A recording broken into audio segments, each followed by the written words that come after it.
All right, guys, we are back. We are still at war.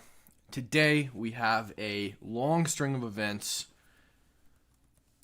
that unfolded while I was sleeping. I was up late last night vibe coding this tactical battle map so that it's a tool that not just I can use, but you guys can also use. It's now hosted by domain, which is iranbattlemap.com. You can go there and you can see the battle map. I'm still working on patching some glitches.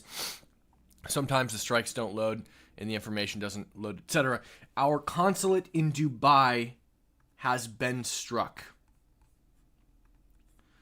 In addition to that, it looks like a Russian oil tanker might have been struck. It was seen on fire. And the Council of Elders, which is, I believe, an Ayatollah-appointed council that is responsible for appointing the next Ayatollah, was, blown up. Okay? They all gathered to select the next Ayatollah. Dead. Or at least it's expected that most of them are deceased at this time. So we're going to get into it. I haven't updated my TAC map this morning at all. So we're going to get into that. And yeah, so let's just get into it. Let me pull up the map. The problem is that now that I'm hosting it on the website, there's some problems where, like, you know, I have to figure out, we need to plot the points first. I need to save the JSON file. But we need to be at a point where we have updated battle information. So we need to plot the points for the strike on Dubai. We're not gonna make that visible. And we also need to plot some other attacks that have taken place while I was sleeping. Says we're not live. What's up with that? Are we live?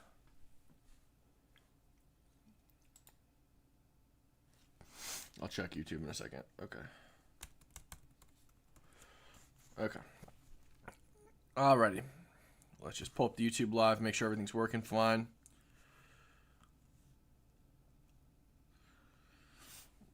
Okay, let me text my YouTube guys and let them know that I'm live so that they can...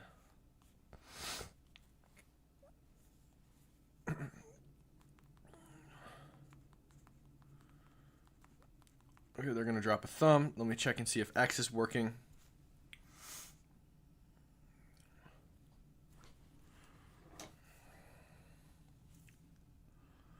Okay, looks like the X Live is working as well. Okay. And for some reason, we are not focused on camera 2. Camera 2, hello.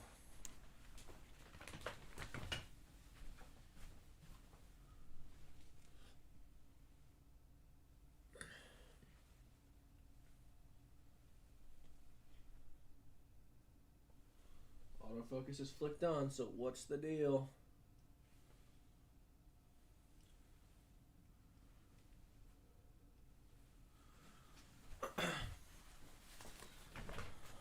All right, there we go. We're focused. Okay. My hair's kind of messed up. Like I said, I literally just woke up. I jumped in the shower, and then I wanted to get with you guys as quickly as possible. So we're not looking our greatest here, but we're gonna make it work. Okay. Okay, so let's load in the JSON here real quick. And let me just update the JSON on the website real quick. Probably shouldn't display this stuff on the thing.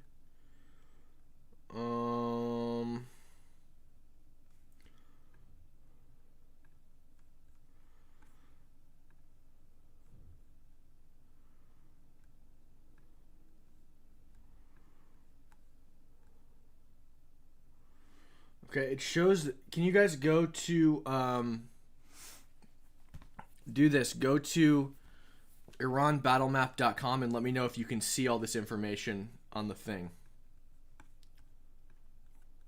Okay. should be my local version. It is. Okay. Okay, we need to add Google Maps here.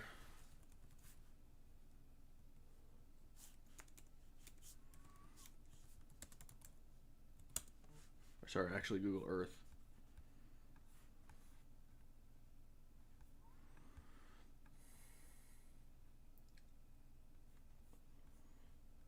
Okay. All right, so we need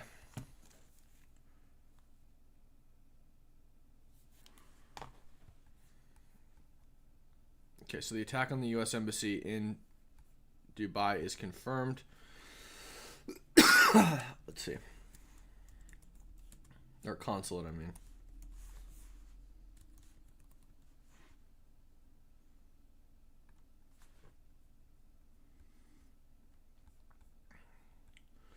Okay, so we are just up the road from the Burj Al Arab. Okay, let's... My brain is so not working right now. Okay.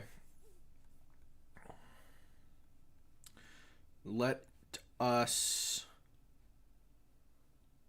My brain still is not working. Okay, we need to add strike.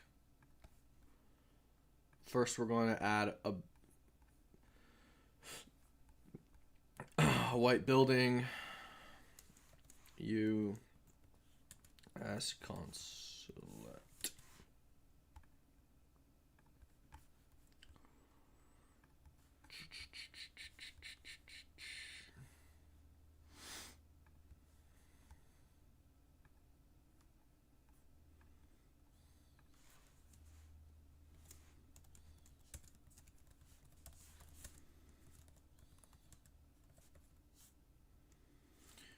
Unclear to me at this time if it was a drone or what it was, but let's just real quick drop our stuff in here. Okay, so we got the Dubai Embassy hit.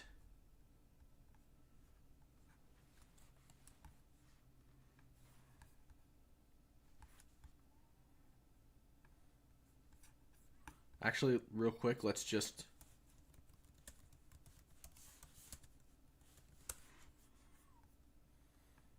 see if there's a good image on here. Yeah, here's one.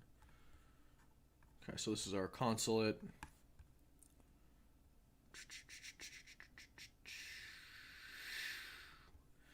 My brain is not operating at full capacity at this time, but we're gonna, trust me guys, we're gonna make this work.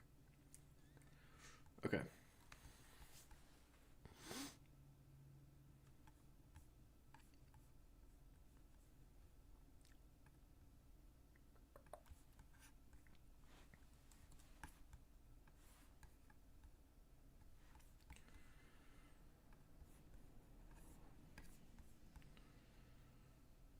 Okay, now Nick has a tweet. We're going to add Nick's tweet as well. And this has a CNN thing to further reaffirm our sourcing. Okay, let's save that. We have to build a strike path from Iran.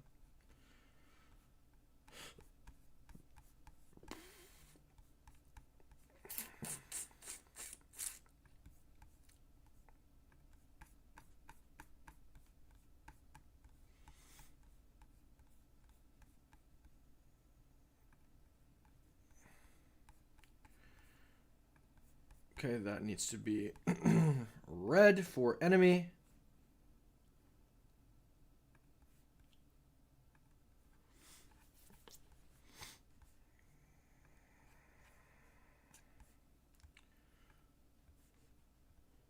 Okay. What else we got? We have this Russian oil tanker that is apparently on fire, according to Mario.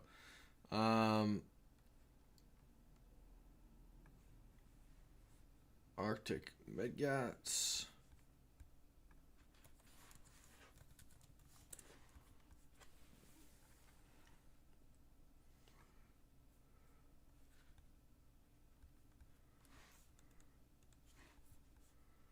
I'm not paying Reuters. I guess I have to. Can we just not, like, can we just screw off?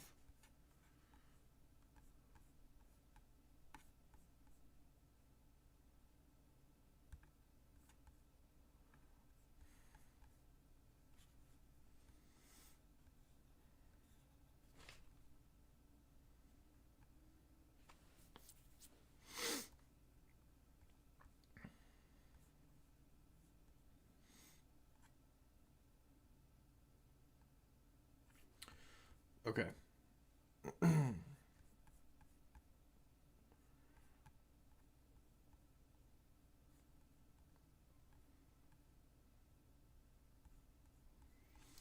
Okay, so a Russian LNG tanker was blown up between Libya and Malta. We don't know why. One second.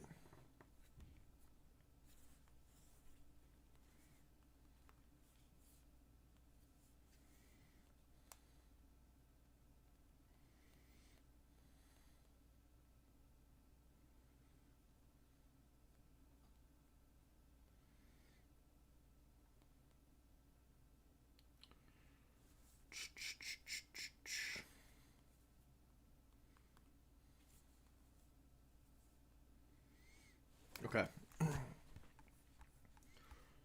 So it's going to appear.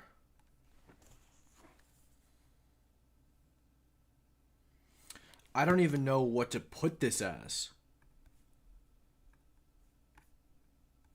Just put it as red for now.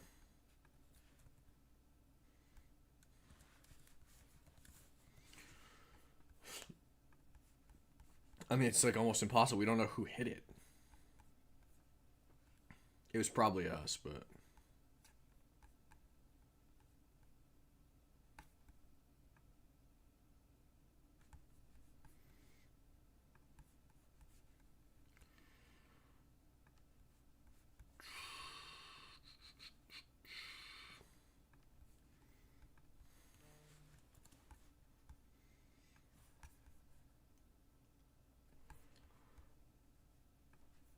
Okay.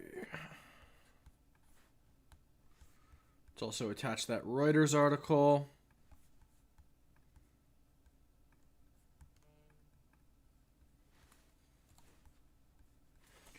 Come on. This is such BS.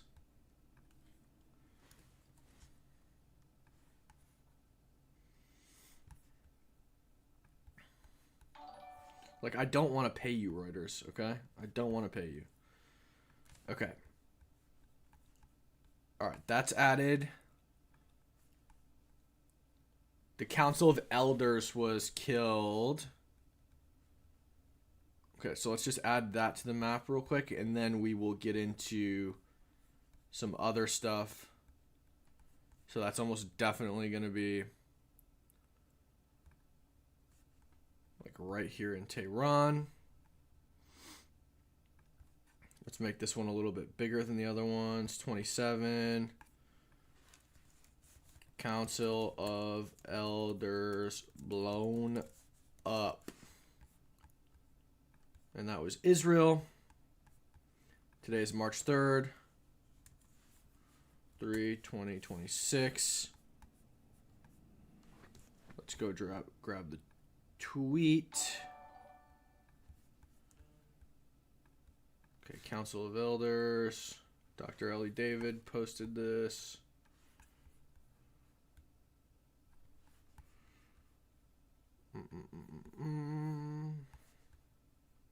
We've got another tweet from it as well. Eric Daughtry. Fox News confirmed it. No new Ayatollah today. Sorry, guys. Not happening. Okay, now let's do a connecting line from Jerusalem. Add path. Jerusalem. Okay. And if you guys want to see this information, just go real quick to go to 1 second. Update 19. Go to iranbattlemap.com, and while you're there, you can let me know if all of this information is displaying for you guys. I've got to work out some stuff with the codex.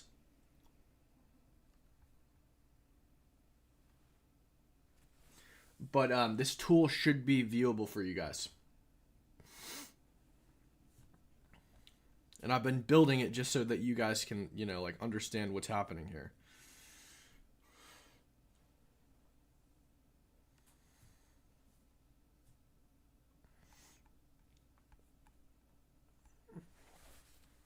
It's not displaying for me. Okay.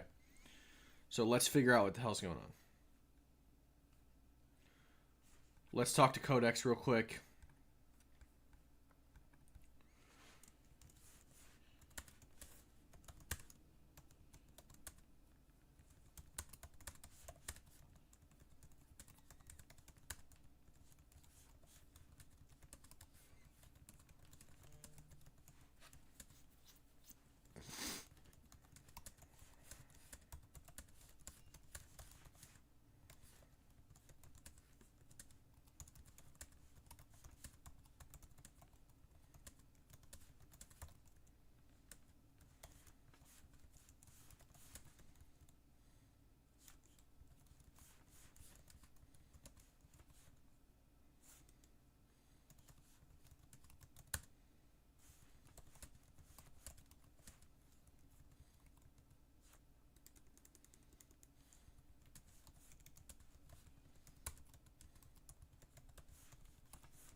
Okay, let's work with Codex and see if we can fix this so you guys can see the information live.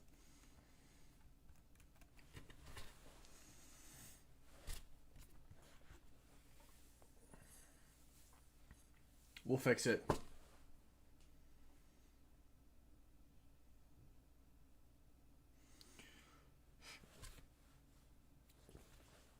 Okay.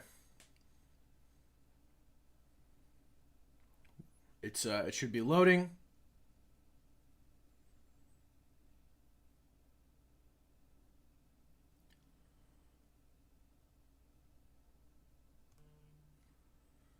It's placed for me, but it's just static. Yeah, it'll be static. You should be able to click on those icons, and they'll pull up the information that I place into them so that you can know the strike is verified and see what the news is.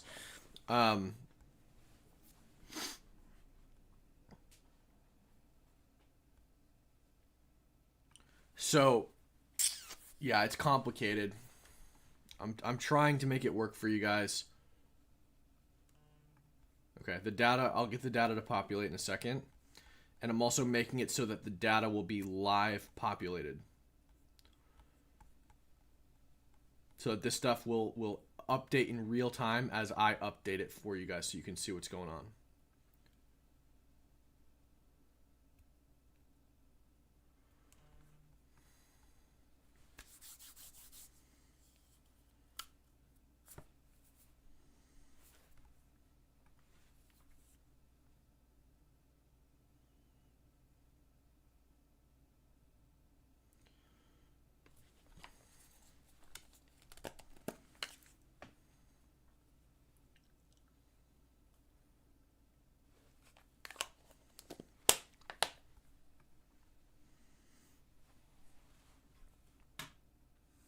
See if we can pull it up on this computer.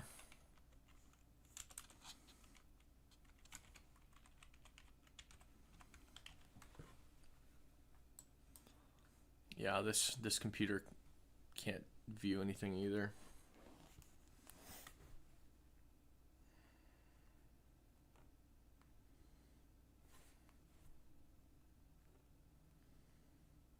We're updating the website now so that the icons will appear for you guys.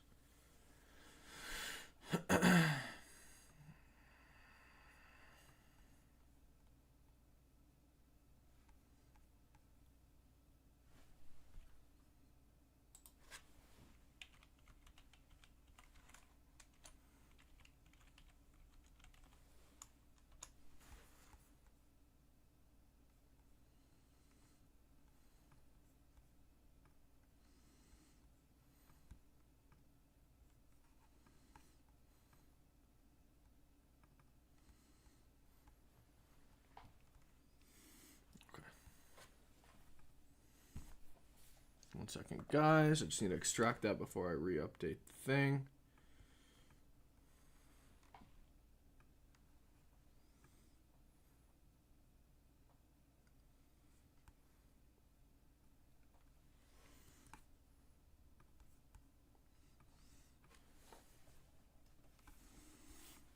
Okay.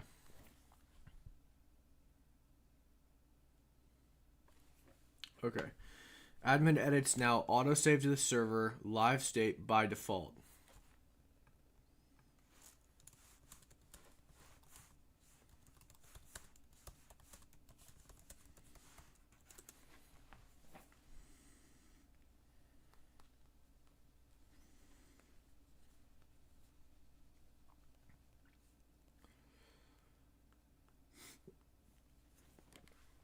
Not yet. It's only local right now. If you want, we can push it now.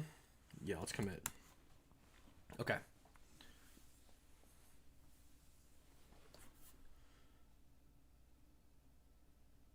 Yeah, we're building a Lear map, guys. We're building a Lear map. We're all gonna Lear together.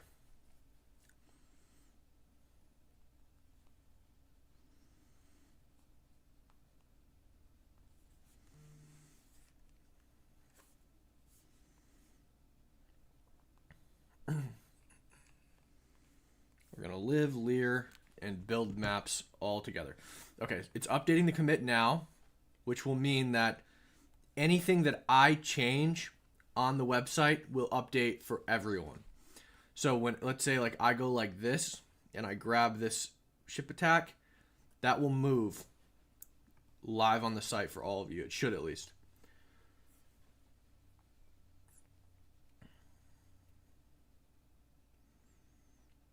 I did see that his son was dead, but I don't think it was confirmed. Okay, it should be deploying the program now. This is a real war. I mean, there's no real way around it. It's a real war.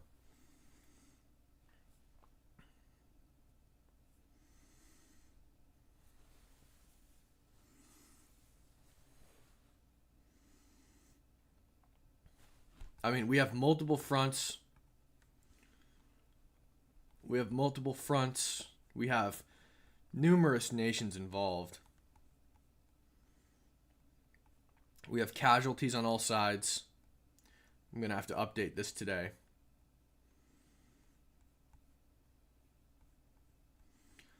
I'm going to have to source all this as well. Make it so you can click on these bars and get information about them. I'm also working on building an interactive org chart for the IRGC so that you can see who's alive and who's not.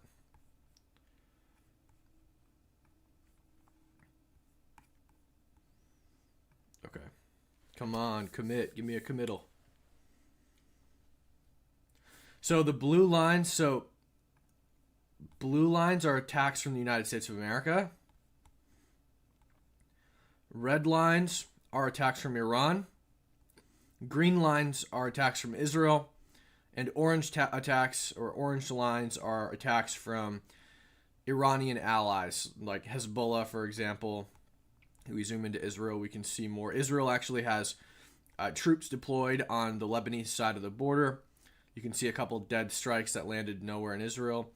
And then, of course, Hezbollah shot a drone over to Cyprus to attempt to blow up a British naval base there.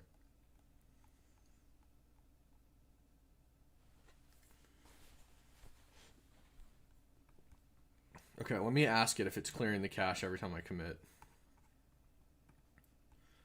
Let's just pull it up real quick. Okay, guys, go to iranbattlemap.com and tell me if you can now see the pings. You should be able to see everything now.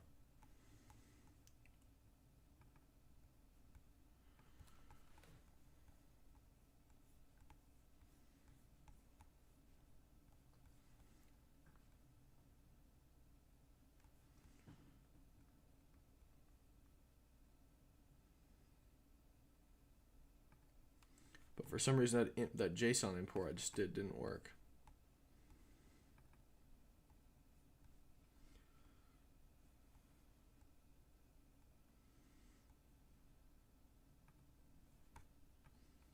Okay, now it should.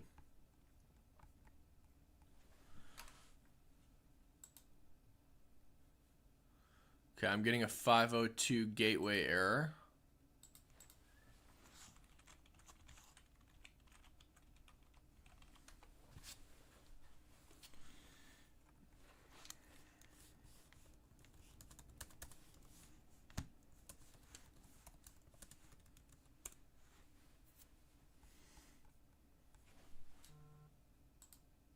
Okay, it's loading.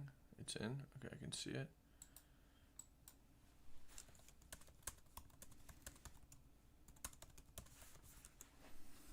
Okay, so now I can see the map. There's no data.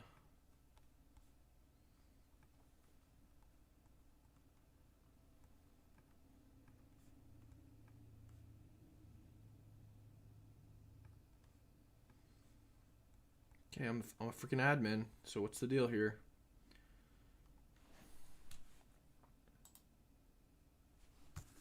Let's see if I can see it on my phone.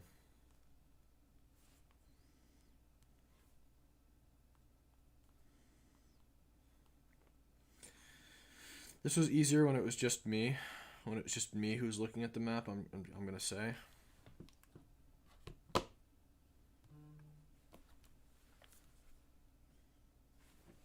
Okay, it's coming, guys. Just trust. Just trust. It's coming.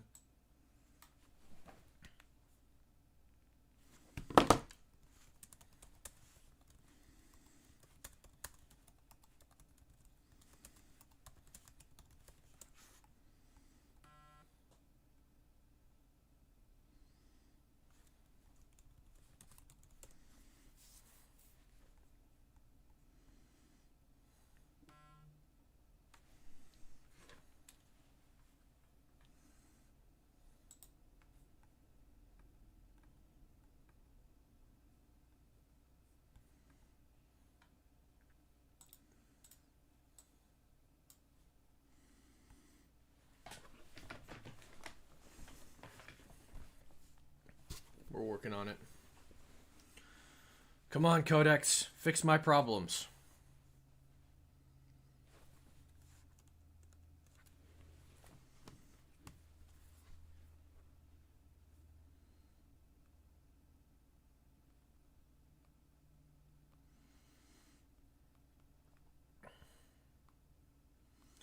So for whatever reason, it's working in the Twitter window on my phone. It's actually working on my phone regardless.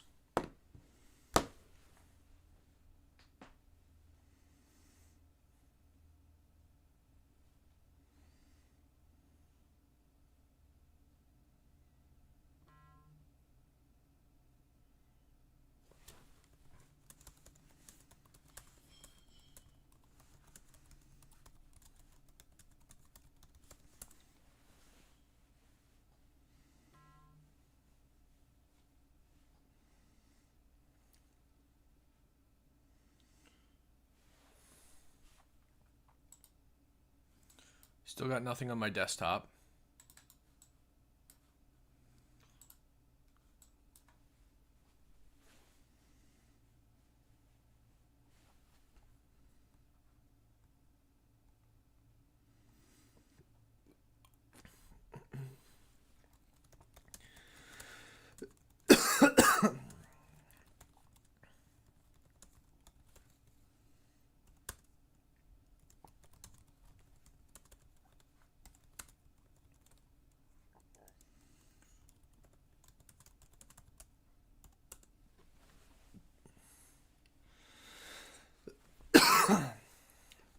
We're working on it, guys.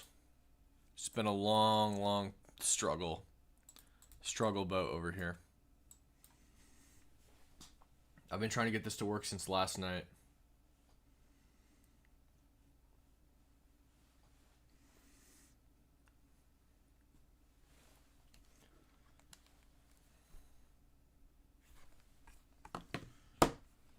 Okay, let's see Let's see if render is processing a deploy. They're not. Okay. Let me grab a glass of water real quick, guys. I'll be right back.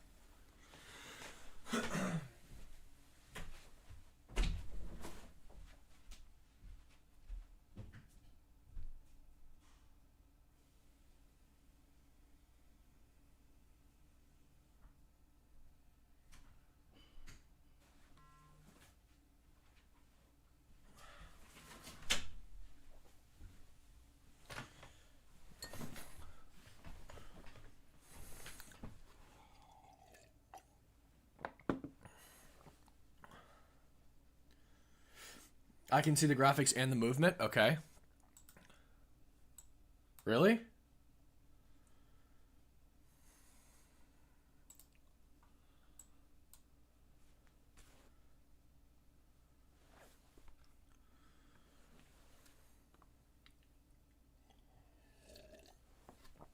I can't see those things on the front end of the website.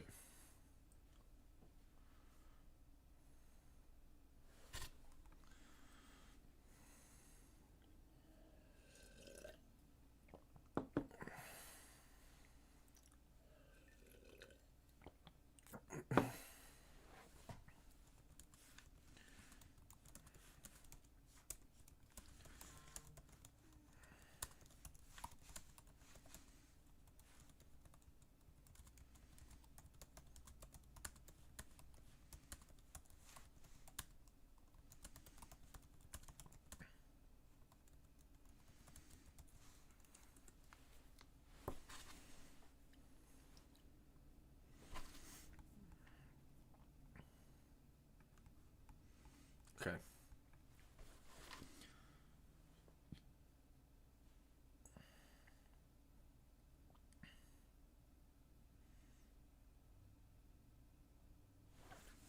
Well, I made a free tool for people. Of course, I'm going to get something out of it, and that's going to be your emails. Welcome to my newsletter, biatches. I spent all night working on this tool, and it's been painstaking. Of course, I'm going to use it for something. But it's free.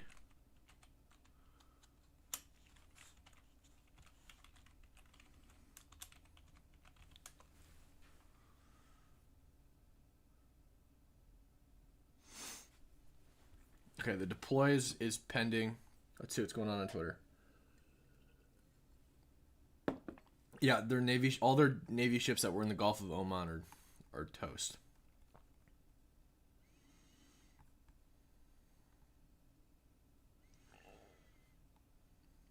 Oh, drones struck the boat, apparently, according to Visegrad.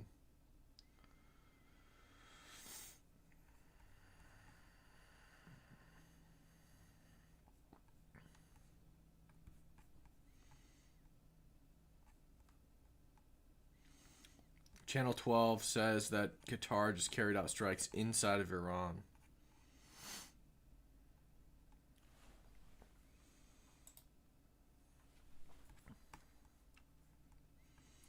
Okay, let's see. This deployed yet? It hasn't.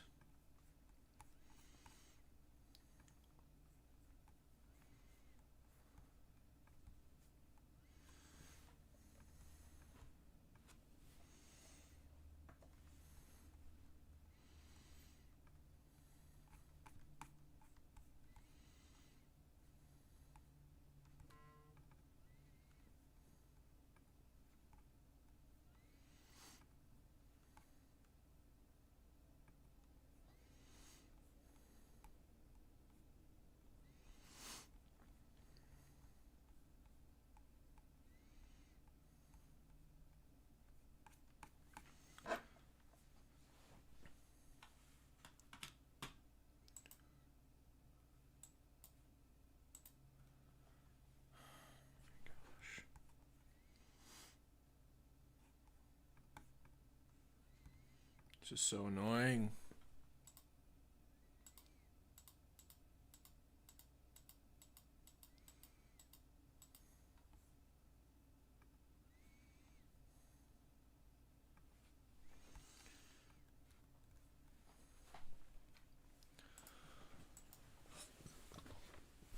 Why is nothing working, guys?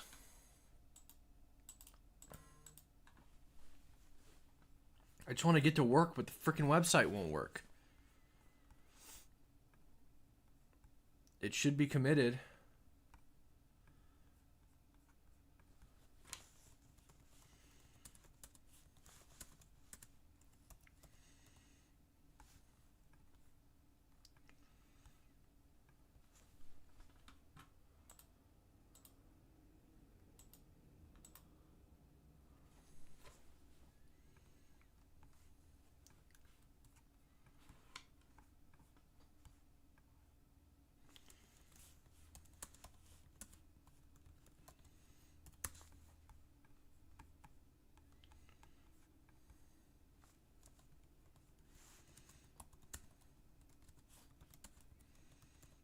Can you guys see the strikes? Check out the map. Go to the map, iranbattlemap.com, and tell me if you can see the strikes on the map.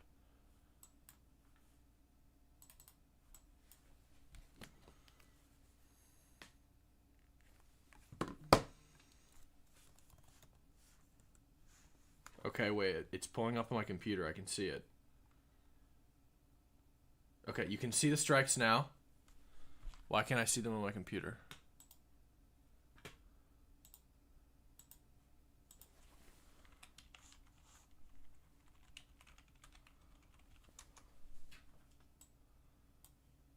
Yeah, I can't see them on my computer.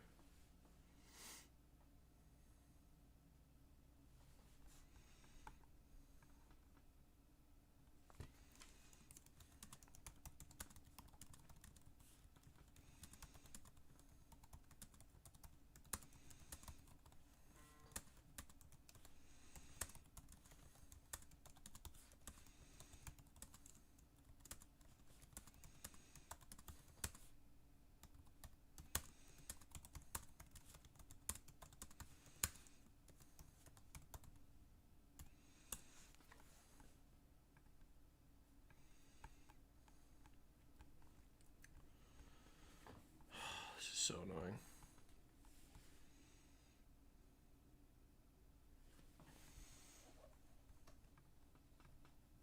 This is literally so annoying.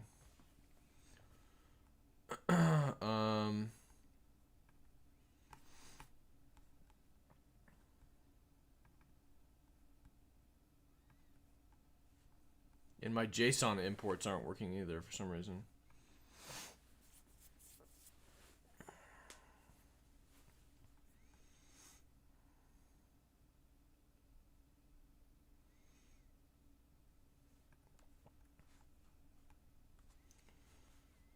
Yeah, I know, guys. I see the map with green dots. I'm working on it. We're gonna redeploy it.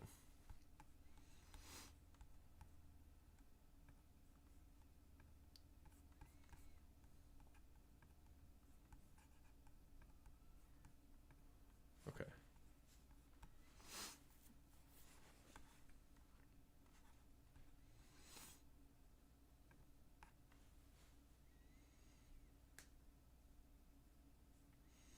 Yeah, I'm working on the org chart still. The org chart is like not fully done yet. Okay, you see them now? I still don't see them on my Windows computer.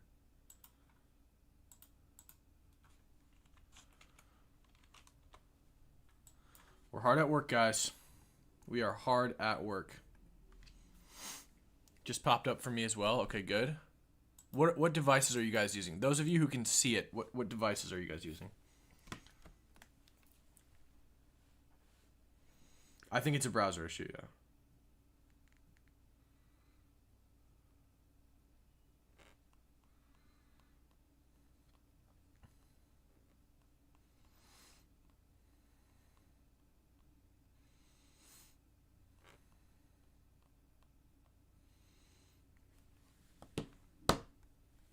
Like, what kind of laptop those are? Are you on Windows? Are you on... if you can see it, are you on Windows? Are you on Mac? What are you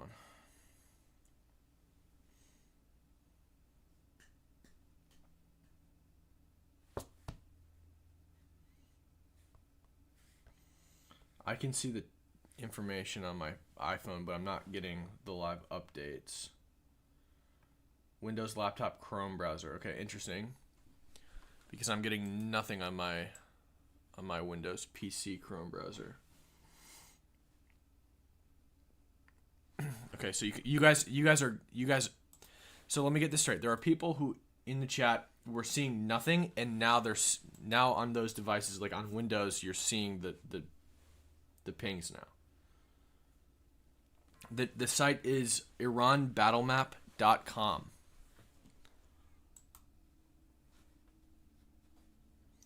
I'm not in a bomb shelter. I'm in my studio.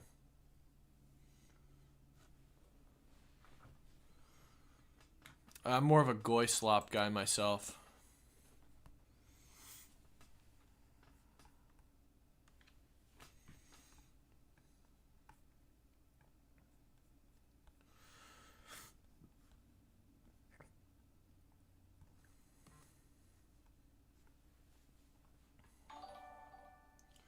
Hey, thanks for the $5 super chat. Thank you so much.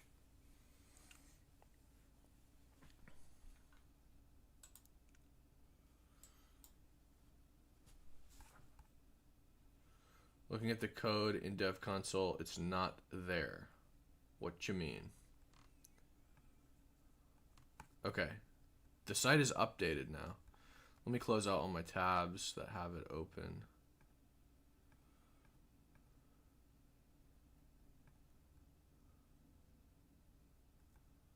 Okay.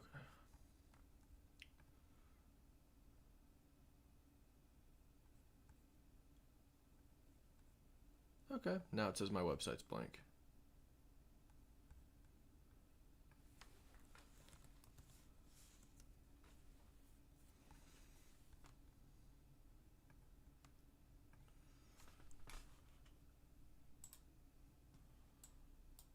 Okay, it's now the website just totally doesn't work for me.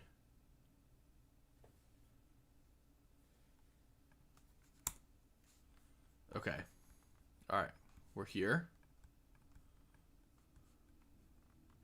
Let's import the JSON. All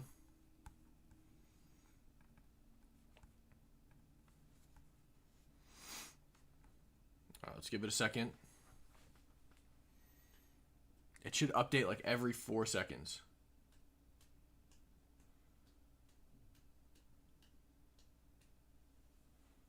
It's not a vibe coding stream. I'm trying to like, I've already built the tool. The goal is to help fight like intentional thickening of the fog of war. There are a lot of people online who are intentionally spreading false information, many of them Americans, and their goal is to detriment the United States of America. I have an issue with those people, and I want to make sure that people actually know what's going on. Check iranbattlemap.com now. It should be updated. I just got it on my Windows as well. Great, I'm getting a 502 here. Well, it was working. It was working. It worked for about 2.5 seconds. And when I refresh on my Windows computer, nothing is there.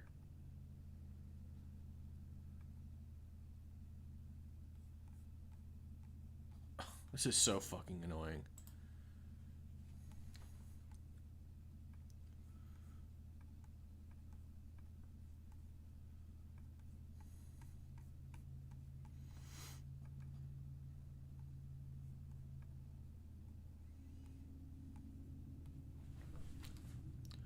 This is bugging me.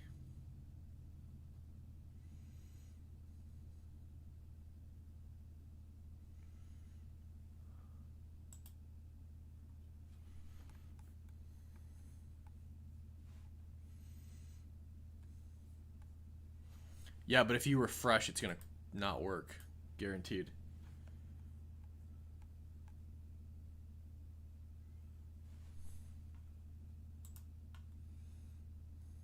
Okay. We've got the strikes back. Let me try something.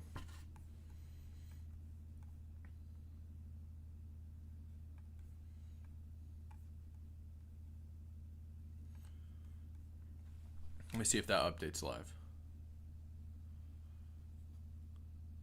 Come on. It's not updating. Another 502. Another 502 error. Are you fucking kidding me? Did you guys get this little thing here? This is so annoying. I'm going to lose my mind. Codex.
Okay, let's try it again. I'm trying to help, big dog. With what? I'm trying. Kim, I see. What's up? Still getting a bad gateway now. Yeah, I know. I'm working on it.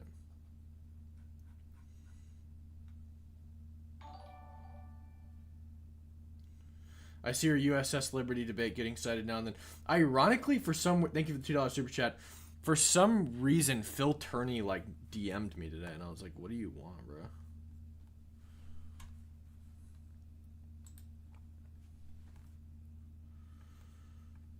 This is so annoying, guys. I'm sorry.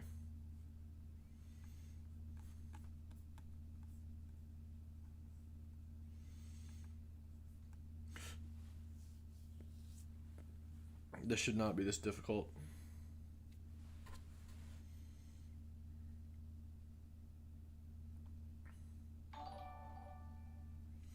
Thank you for the $10 super chat, Kevin.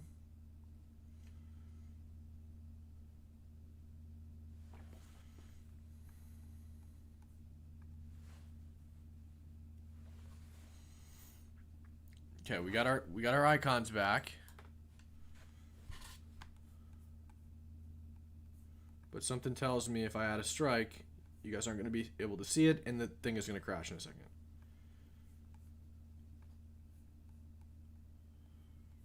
Okay, I just added a strike in Saudi Arabia. Watch this. I bet I refresh on this computer and it crashes. Oh, my fucking camera's doing this one. Oops.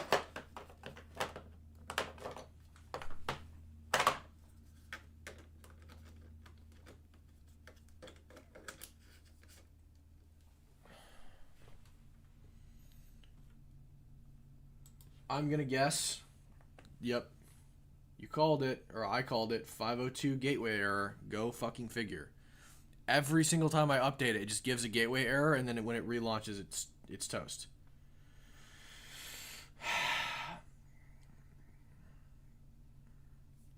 Like, this is so annoying. This is so annoying. And it logs me out every time. Let's try this. Add strike. Okay. Hold up. We're getting somewhere. Because I can see these strikes come through on the site live. I'm updating them on my Mac and I can see them coming through. Hold up. We're actually getting somewhere. It's got to be an issue with the JSON file. Okay, let me exit it and see what happens. Whoa, okay, it's working, it's working. Hold up.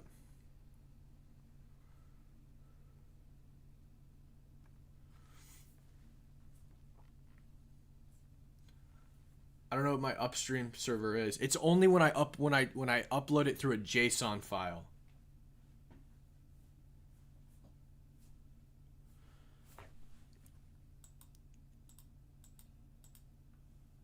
Okay, we're getting somewhere. We're getting warmer.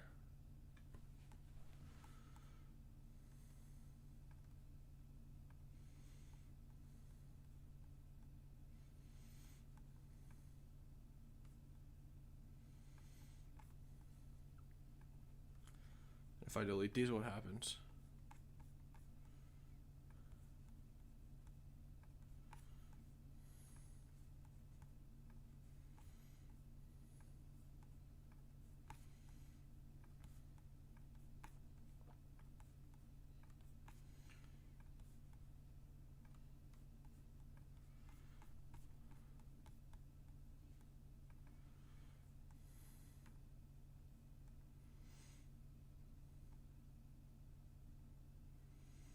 View the code against your code base. Okay.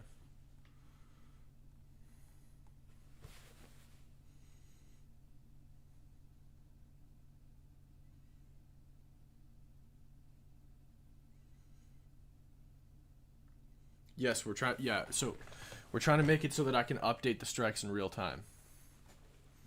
Okay, so you guys should see that now on your end. Okay, or maybe, I guess you can't. Now, for whatever reason, it's not updating.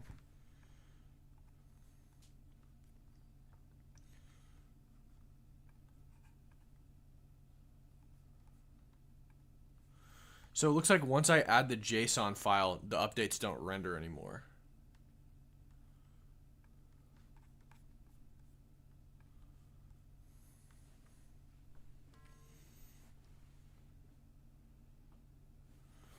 Increase the proxy read timeout.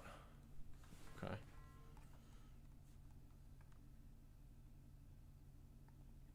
Yeah, see now it's crashed on my end. That's what's going on now. Oh, it's redeploying probably, that's why. Oh no, it deployed.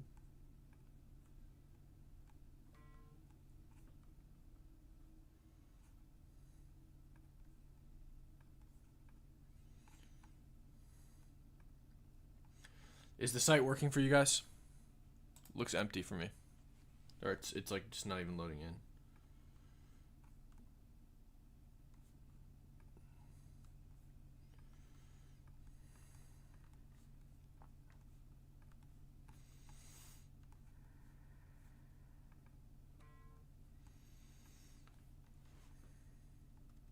Empty map again. Okay, 1 second.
Okay. All right. Codex is working on it. Let's try to add the JSON one more time.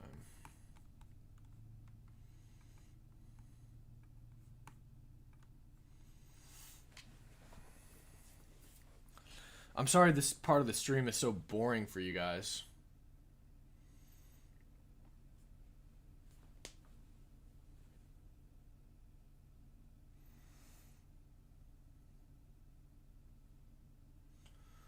What's up, Cam? What's up?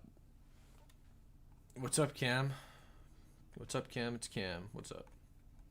Okay, wait. Is that saying it's too large? There's no way it's too large. This whole project is like 0.0001 gigabyte.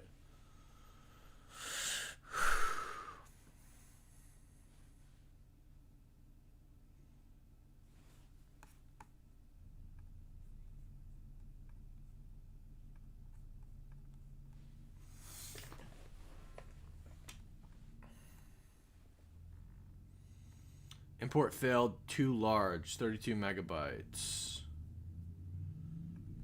Okay, let's inspect this JSON file, because there's no way it's more than 32 megabytes.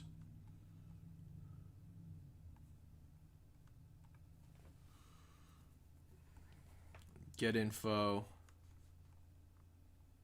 Oh, it might be 32 megabytes. Oh, it's 78 megabytes.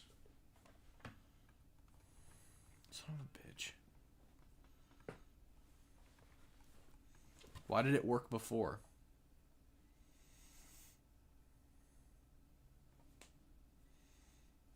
It was working before with the same exact JSON file.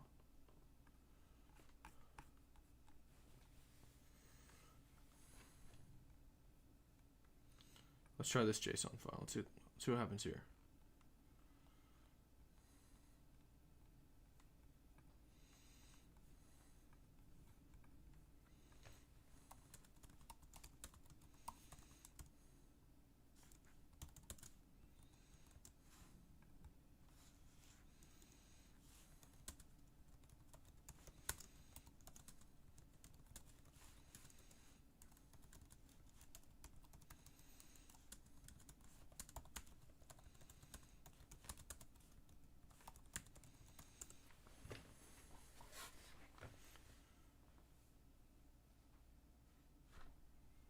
How do I reduce the size of the JSON file? You can ask it to use gzip compression on the JSON file.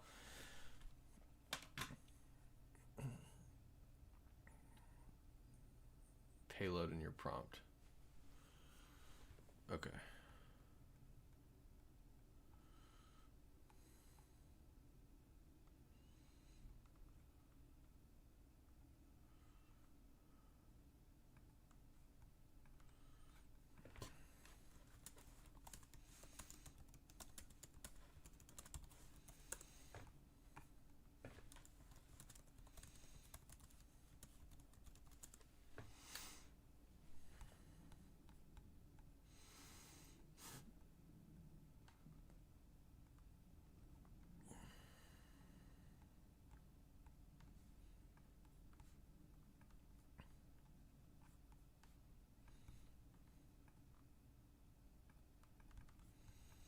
This is so glitched.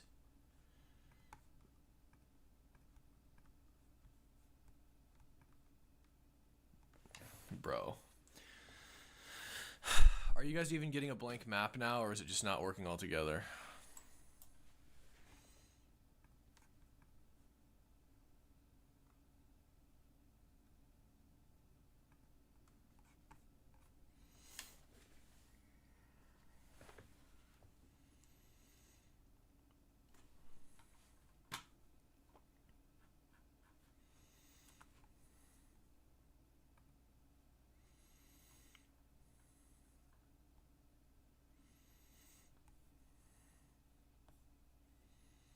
Again, I'm sorry this is so boring, guys.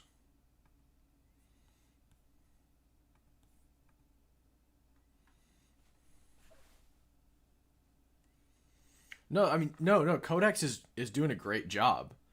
Codex was actually, like, doing such a great job when everything was local. Like, it was perfect. It's a fucking internet error. That's the problem. Like, the whole thing is an internet problem.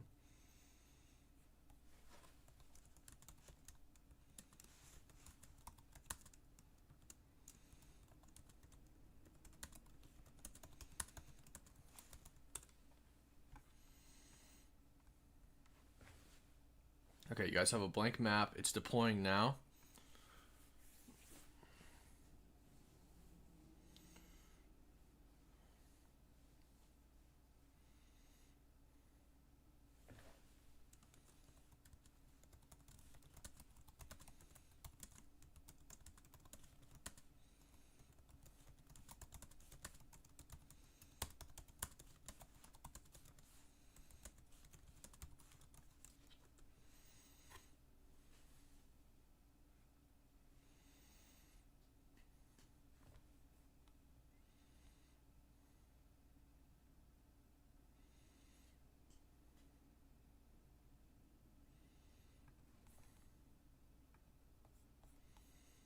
Okay, let's see. I'm still just getting a blank freaking thing here.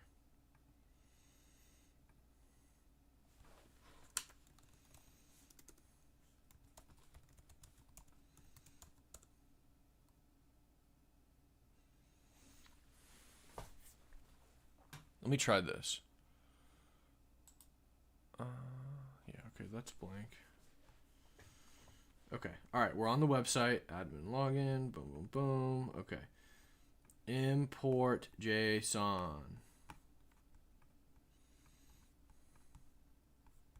It's going to be glitchy here for a second. Add glyphs to the top level of your style JSON, not inside the layer. I have no idea what that means or how to do it. There's a reason I'm vibe coding. It's because I have no idea what I'm doing. Okay, it should be blank for now. It's supposed to be blank right now. This is so annoying, guys. This is so annoying. I hate the internet. I hate the internet. Okay, let's just, while this works, let's just check Twitter and see what's going on here. Okay. Let's just add this to the thing.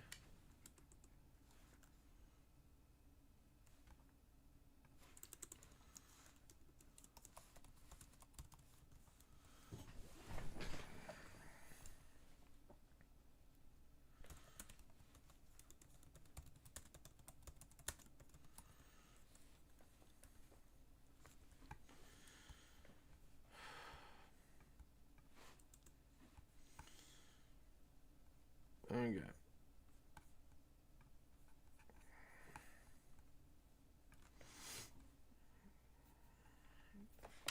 B-52s are striking Iran right now. Iran's newly appointed defense minister just got killed.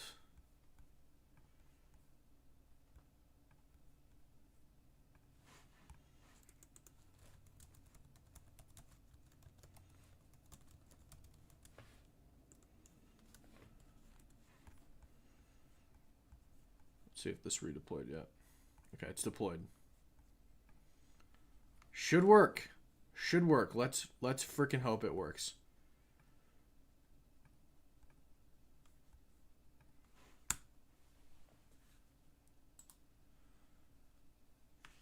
Come on.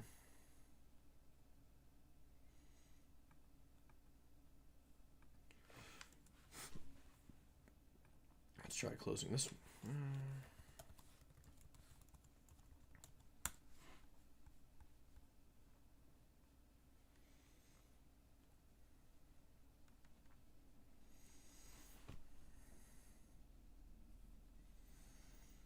Come on, load.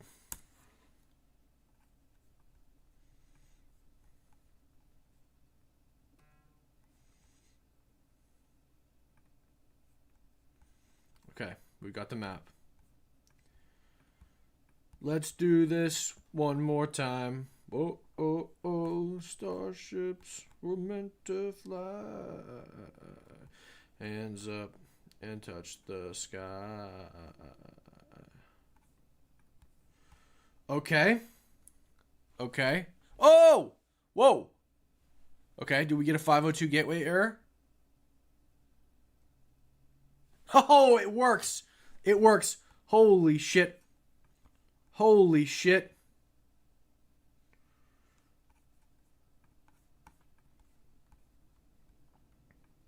Okay, let's try to add a strike.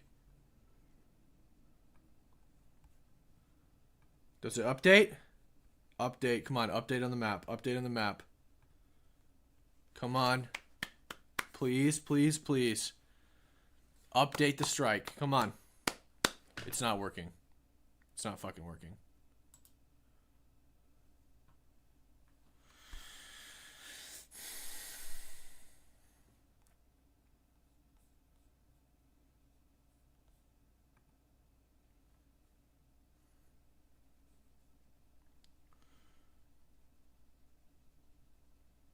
Oh my god.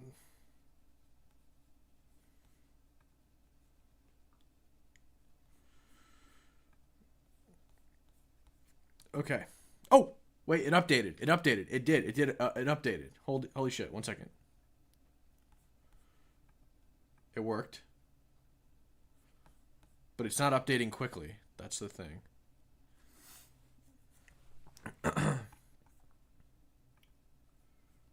Can you guys see it? Is it working for everybody?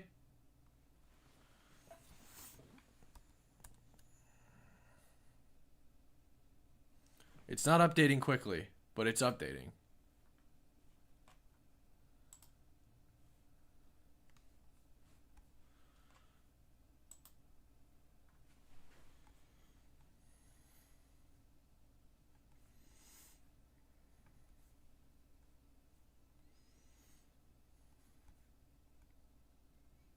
Wait, I think maybe it's this. Publish live. Maybe that's what I have to do.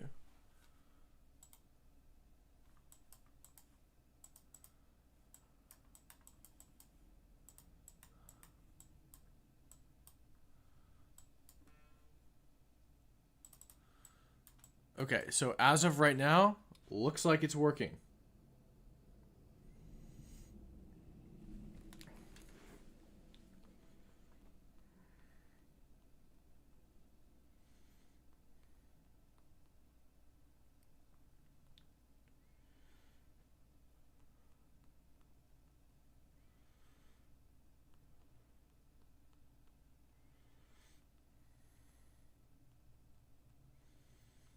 Okay, let's just ask Codex to do one more thing.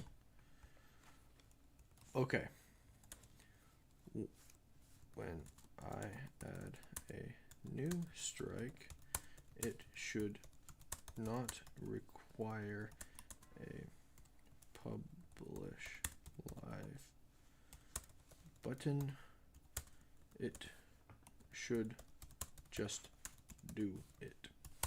Also, make it so it's really live and they don't have to refresh to see new strikes. Also, make it so when a new strike appears, it doesn't focus on that new strike, and the zoom orientation of the map doesn't change on their end. Parentheses view side. I might be asking for too much here. I might be asking for too much.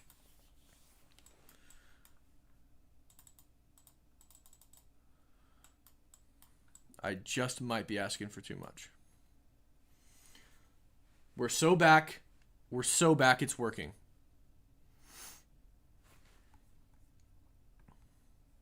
Okay, it's implementing it. I'm just going to add a strike here and see if it updates real time. I think the thing is I have to refresh when a new strike happens. I'm also going to make it so that when you guys open it, it's like zoomed out and it's not like...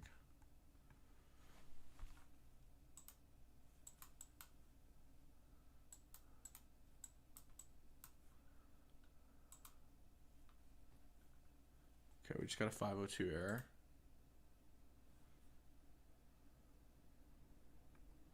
It's going to give you a 502 error because it's actively like changing the website right now.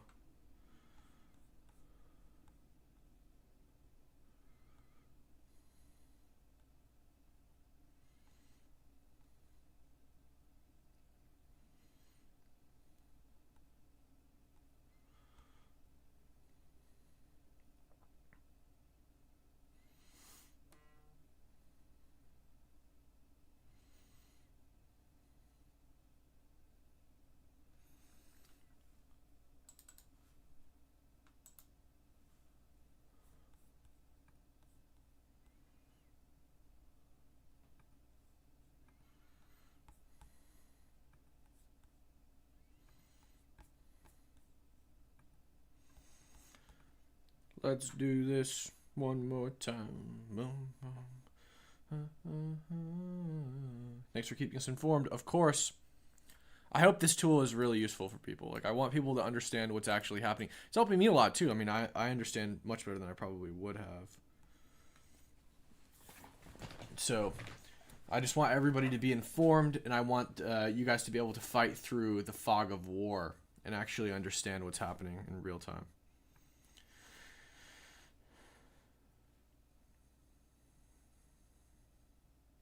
And eventually, I'd like to bring an AI on here that can update the map in real time, and the AI would just, since we can't trust AI per se, everything. So yellow is unconfirmed strikes.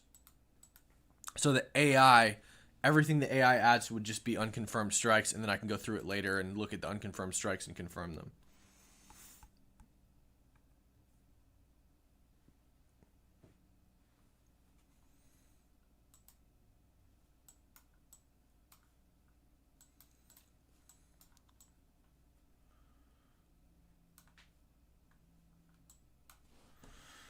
Starships were meant to fly.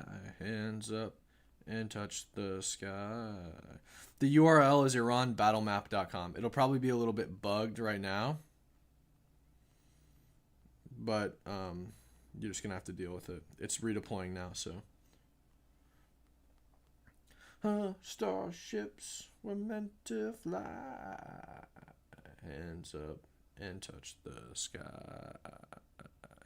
Let's do this one more time.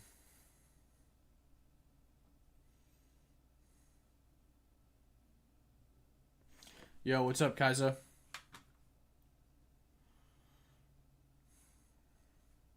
Okay, it's deployed. Let's check it out. Okay, it's working.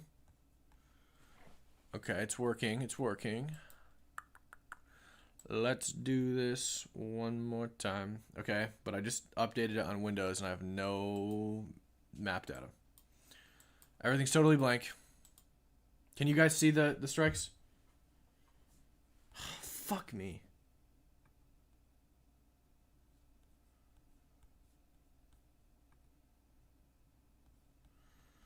Okay, I'm getting a blank page again. This happens sometimes right after redeploy.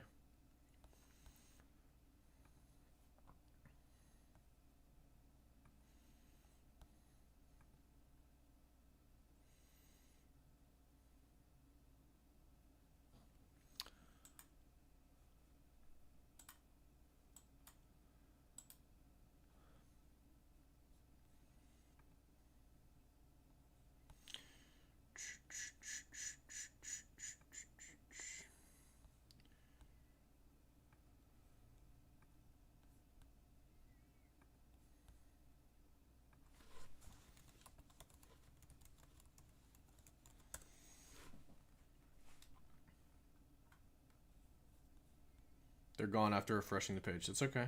We're working on it. Let's do this one more time. Starships were meant to fly. Okay. Map control. Let's export JSON.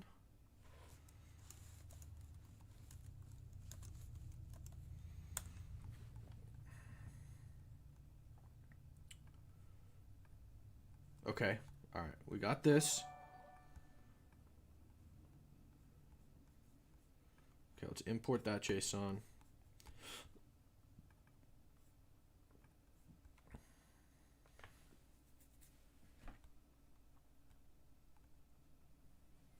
Okay. All right, we're getting a 502 error. That's fine. Should load back in.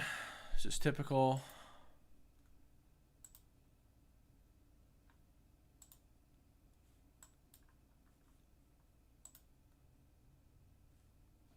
Okay. Let's try adding a strike.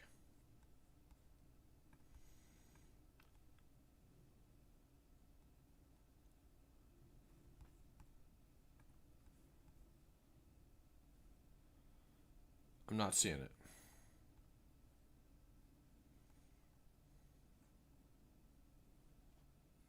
Are you guys seeing the new strike that I just added? I just added it like middle of nowhere in Africa.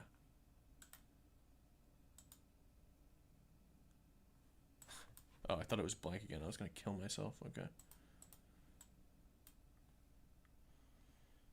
Okay, let me try publishing.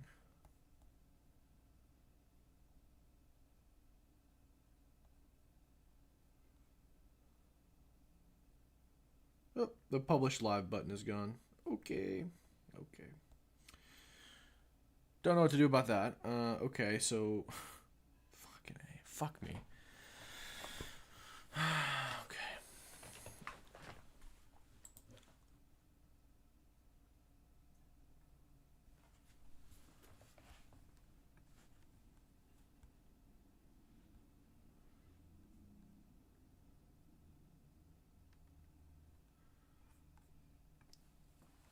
Oh, this is so annoying.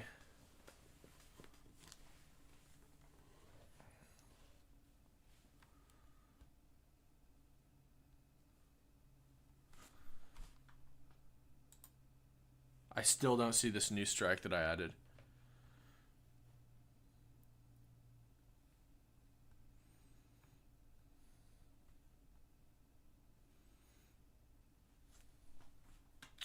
Oh, it just popped up.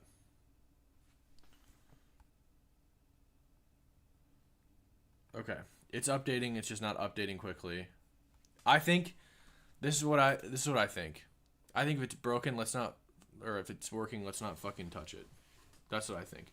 This thing, this tactical map, this battle map is held together with popsicle sticks and a dream. So we're just gonna work. Okay?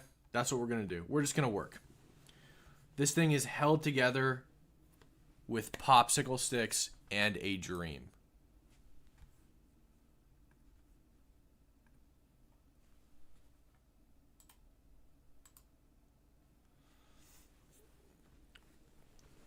More like a nightmare. It's actually more like a nightmare, if I'm being totally honest.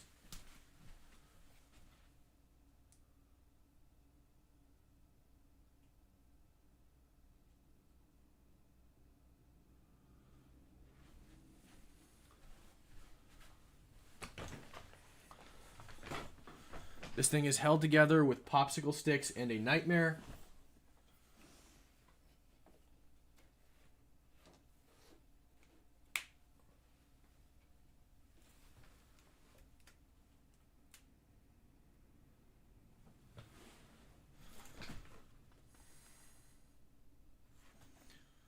I need to make it so when I lean forward, you can still see me.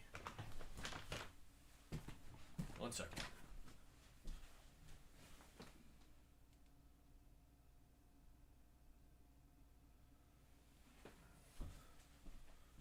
So I've been like hella leaning forward. Okay. Okay, maybe this is a little bit better. I guess it's a little bit better. Okay. All right. Can you guys see it? Is everything functioning?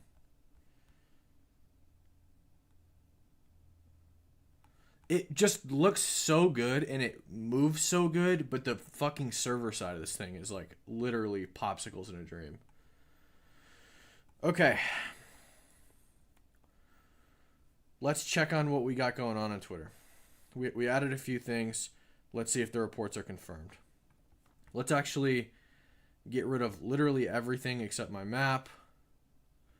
This can stay, but it's going to be over here. Just get rid of all this crap. It's like a million instances of the same map open.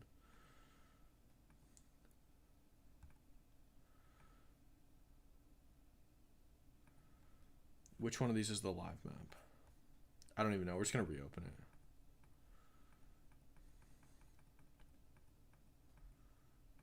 We're just gonna redo it. Okay.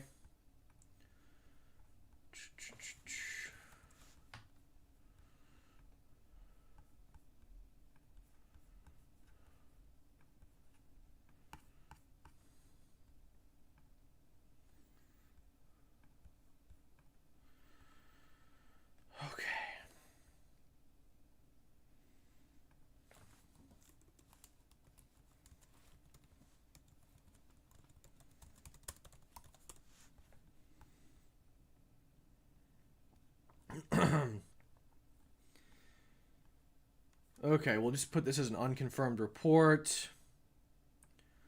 Qatar allegedly strikes inside of Iran.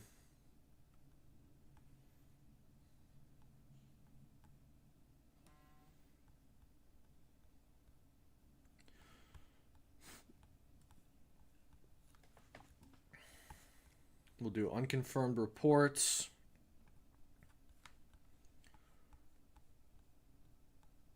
Qatar is down here, so any strikes from Qatar would probably be around this area. Get them at 20 pixels. Do a little strike here. We'll add it as an ally.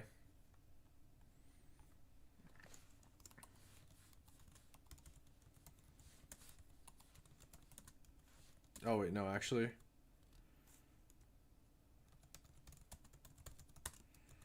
Because this is unconfirmed, we're going to be adding it as unconfirmed, as yellow. Yellow is unconfirmed. So we don't have any information on this. Mario has been rather credible. So we're just going to drop this in the TAC map as an unconfirmed report, and we'll draw a line coming from Qatar.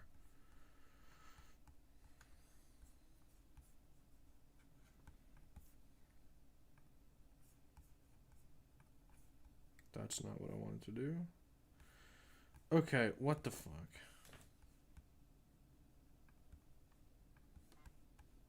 Why is it trying to get me to like add an image? Yep, not trying to add images here. Sorry. Thank you. Hello. Oh my gosh, I hate this website.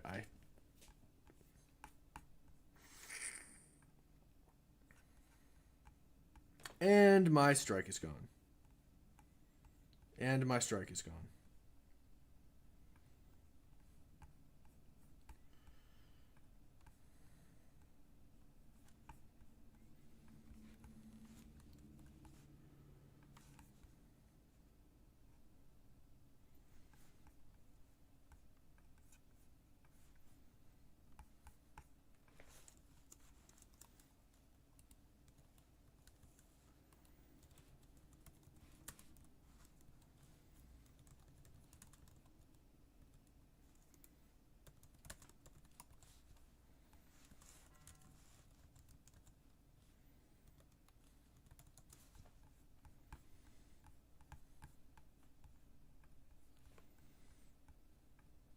Okay, let's bring the size of this down.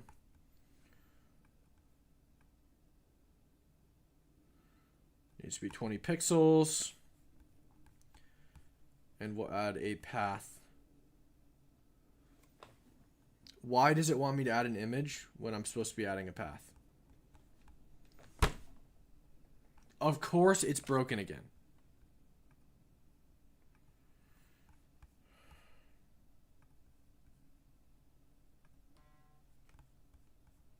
Is it broken?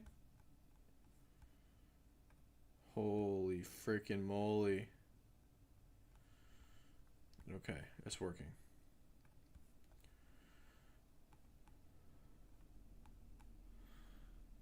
All right, that should update at some point for you guys.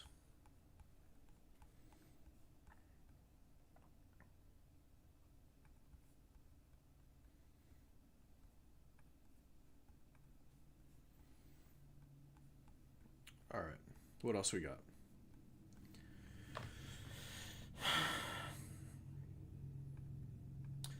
We have reports that the Iranian defense minister is dead.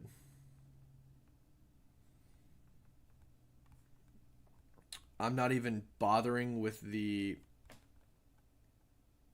freaking. We're gonna edit the org chart locally, I think,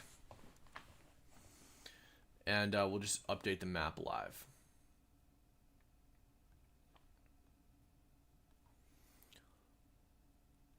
Okay, that Qatar strike looks like it populated on the map, so that's good. Can you guys still see this live?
Okay.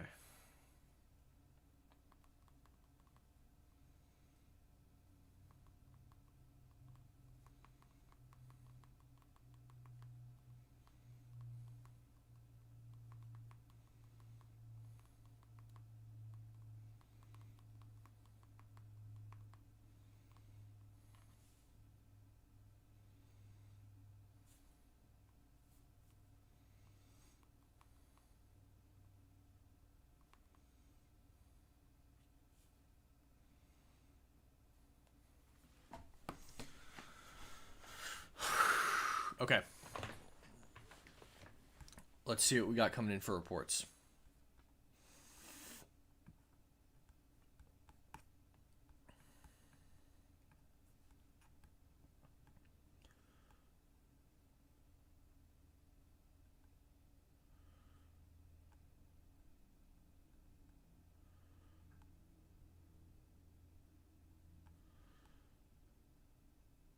Tehran rocked by further airstrikes. We got information that the Mossad is on the ground, which doesn't even... Mossad and special forces. The Mossad is probably always on the ground in Iran, so I don't know if that actually means anything.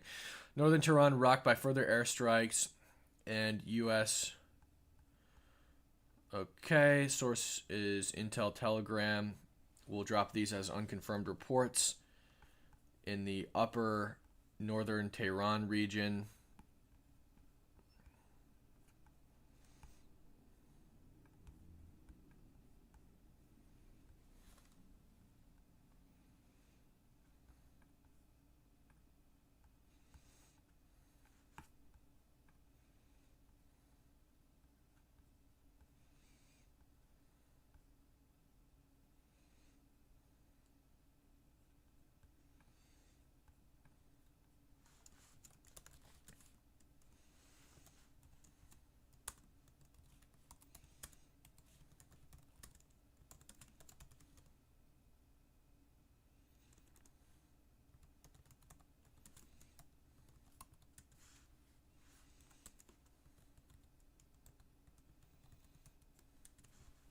we might be able to confirm these strikes pretty easily.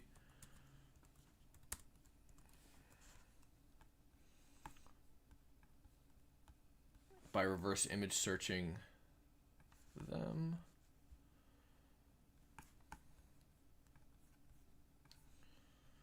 Okay, let's do, let's take this image and just reverse search it and see if it comes up any news articles.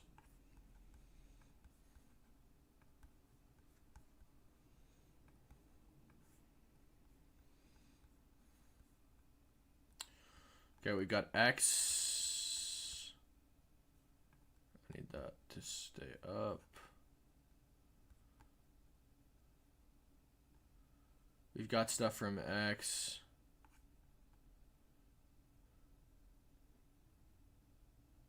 This looks like the same thing, right? What do you guys think? Is it the same thing? Because if that's the same thing, it's confirmed by Good Morning America.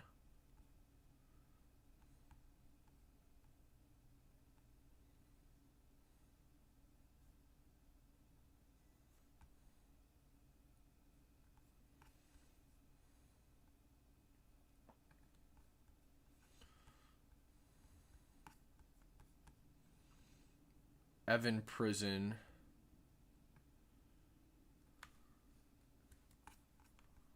This looks like it's probably the same thing.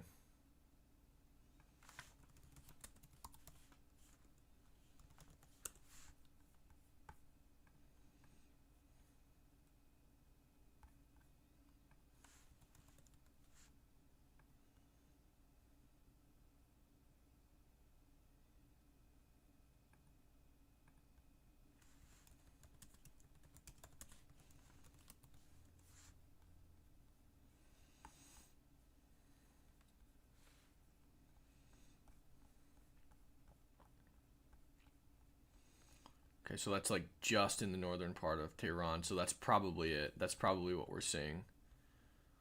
That matches up. Okay, we'll drop that. We'll actually just drag this here.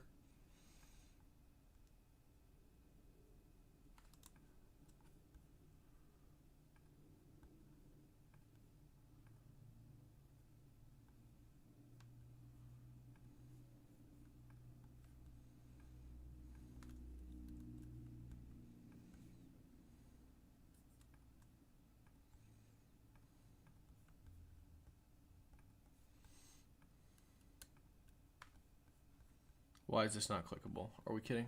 Are we screwing around? This was so much better when it was all locally saved. Oh, I can't. Oh, it's because I have paths turned on. Okay, so we need to turn paths off. Okay. That was actually my fault.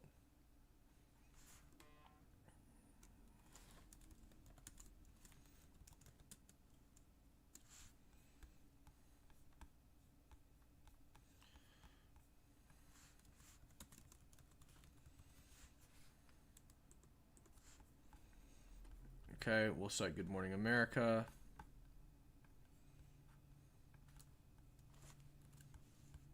Oh my gosh, why are we doing... Okay, you know what? I don't even give a shit.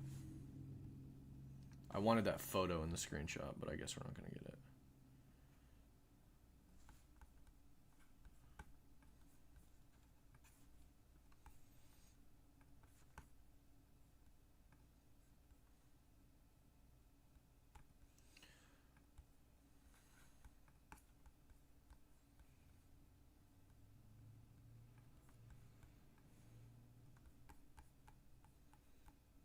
But I don't know if these are the same thing, actually. These might be different things. What do you guys think? Are these different strikes or the same strike?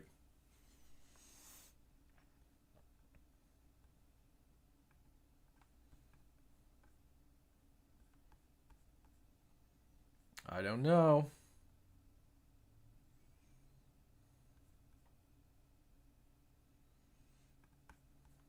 We're just gonna log them as separate things so we can't confirm they're the same.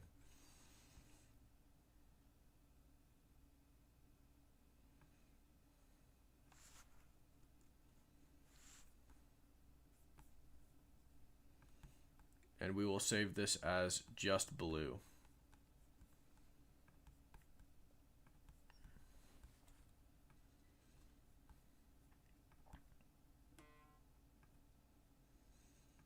I don't trust Grok enough to do that. Grok is good for like baseline stuff, but it's not good enough to do that. So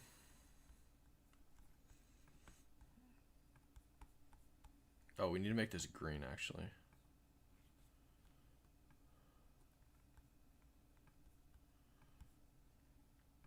Apply selection, close. Okay, we'll just add another one. Add strike.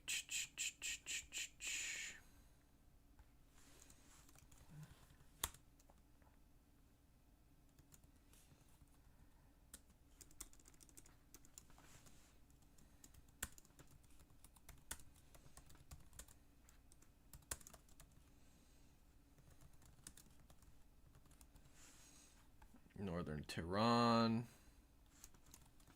March 03, 2026.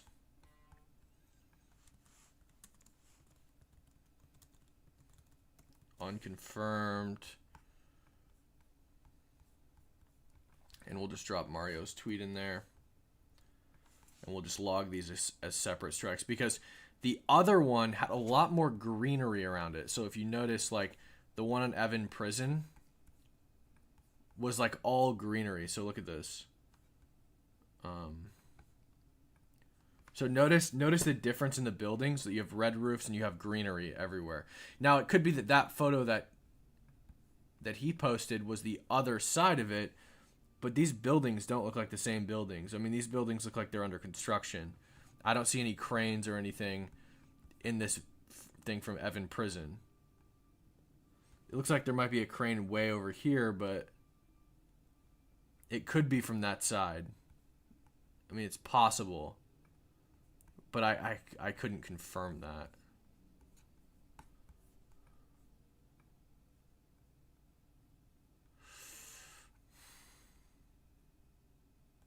See, like, even this building way over here has a crane on it.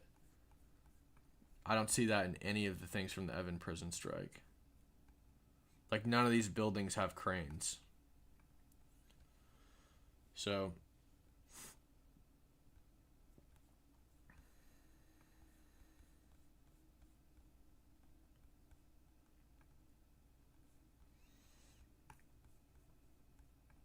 Okay, let's see what else we got going on.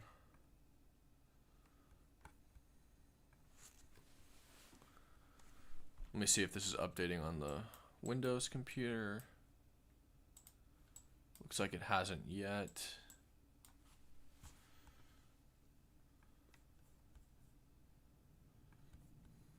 Let me try saving it and seeing if that does anything. Okay, I saved it and it worked. They popped up. Okay, so if I just save stuff, it does it. Okay.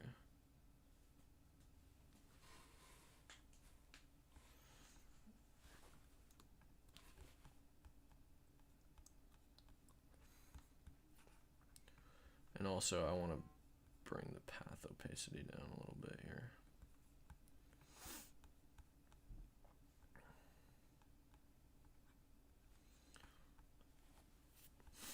So our embassy was struck this morning in a pretty brazen attack in Dubai. This is what it looked like. So this is our embassy burning. Or I guess our consulate technically in Dubai because it was struck.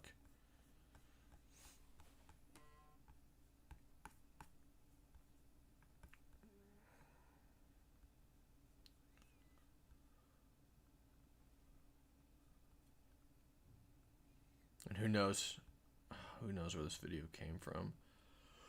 There'd be no way to pin this down unless we can find a street name or something.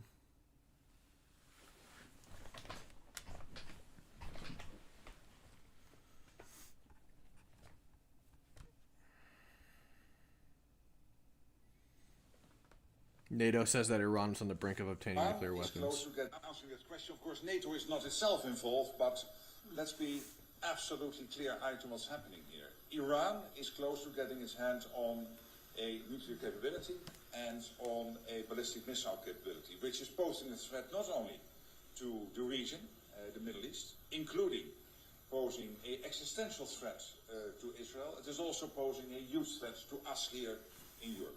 Answering that question, of course, NATO is not itself involved, but let's be absolutely clear-eyed on what's happening here. Iran is close to getting its hands on a nuclear capability and on a ballistic missile capability, which is posing a threat not only to the region, Okay.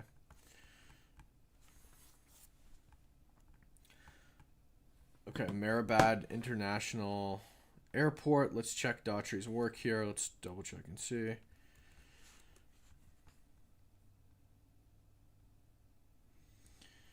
The Hindustan Times is reporting it. Okay, we'll add it as unconfirmed, and then we'll come back to it.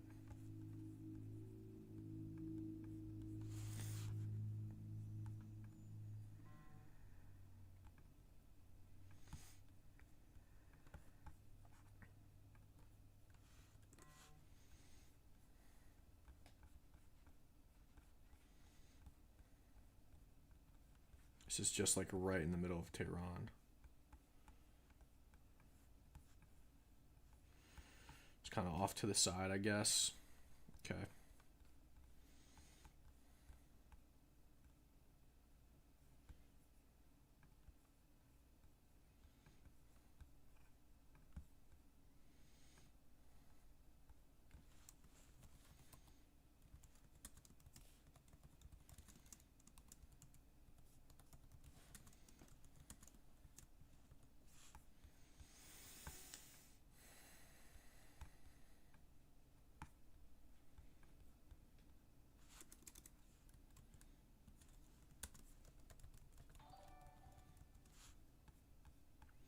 Hey, thank you for subscribing.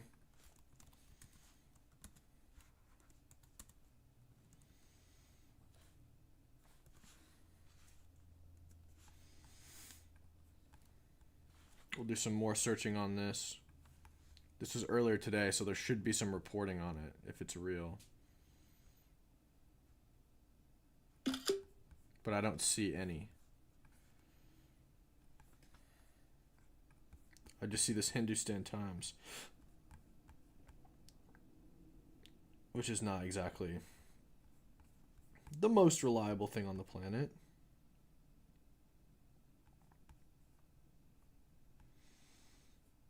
Can we screw off with the ad, please? Like, can we just... No. Go away. I need a screenshot, dog.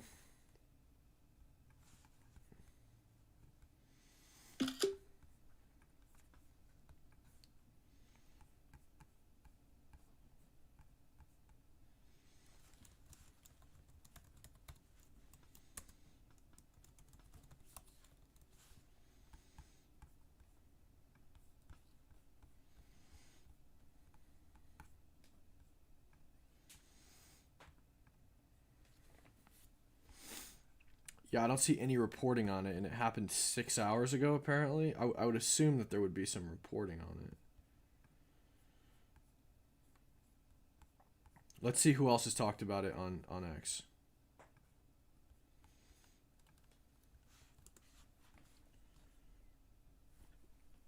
This map was promised to us 3,000 years ago.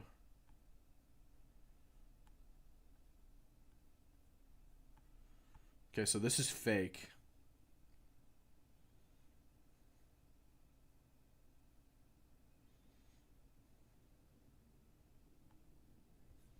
Oh wait, there is confirmation of Amerhabad. Okay, so this is a different report.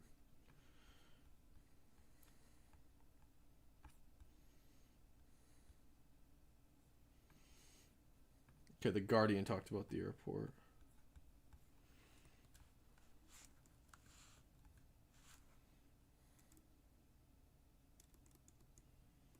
Why did this community note not link the confirmation of the airport strike? Okay, wait, maybe it did. No, it didn't. Okay, so let's see what this is real quick. Let's go to the Guardian.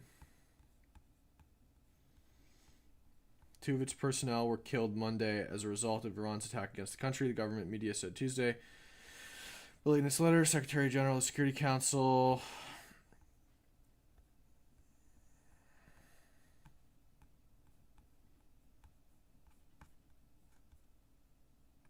That's useless.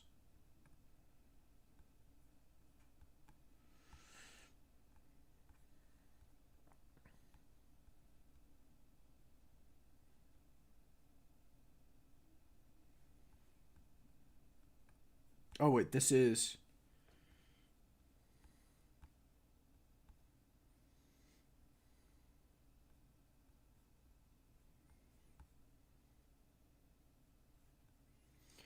This community note is wrong.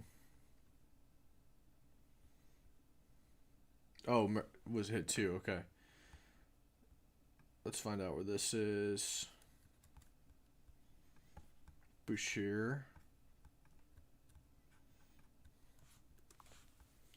So we can make Mehrabad Airport confirmed. That strike is confirmed. Okay, so this is down here in the Strait of Hormuz.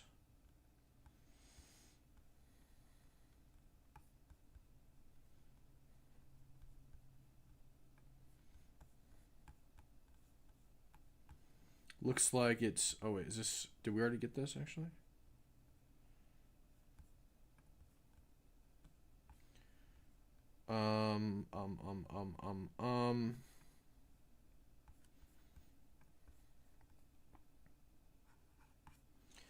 I think this is a separate strike than the one we have. Yeah, this is like right here. It's this area. Oh, actually, I don't know.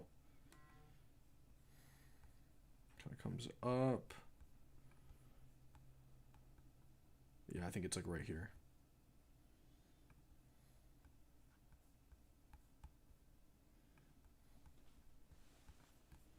Okay, well, this is a confirmed strike. Who did it? Who done did it? Who's responsible for this? Destroyed Iran Air Force struck bombing campaign by U.S. and Israeli forces. Okay, so this was a joint operation. March 3rd.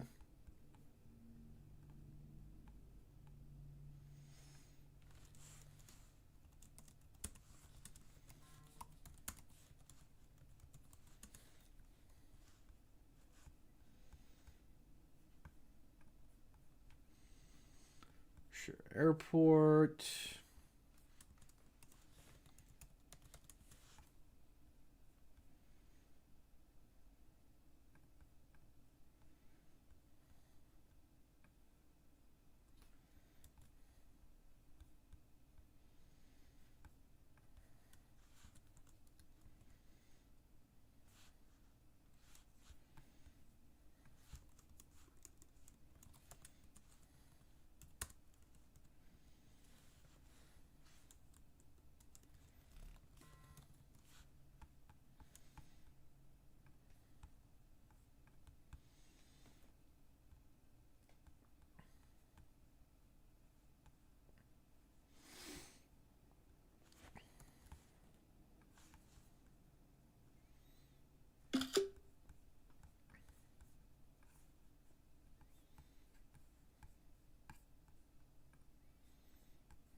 Where did that go? Okay, that's right here. Okay, let's see what the Guardian said. That's Beirut.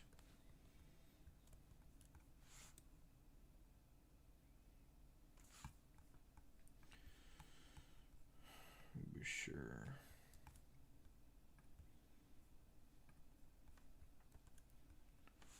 I don't know why this Guardian article is linked. Doesn't say anything in it about this airport.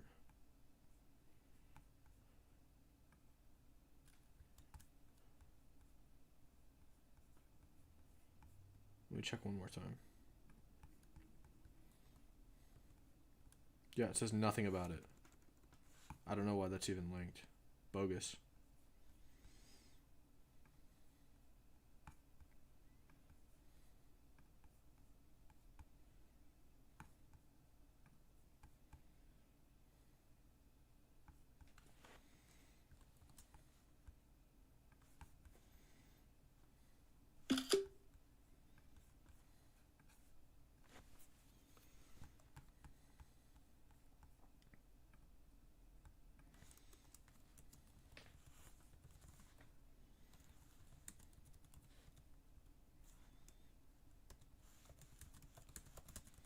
They're trying to spin it like, oh, the U.S. and Israel destroyed a passenger plane.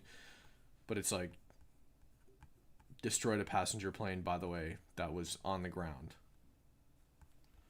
Just going to point that out.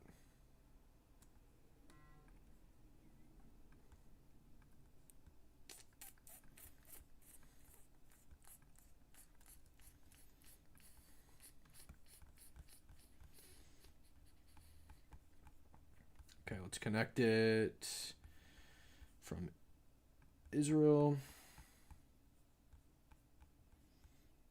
And let's connect it from the United States.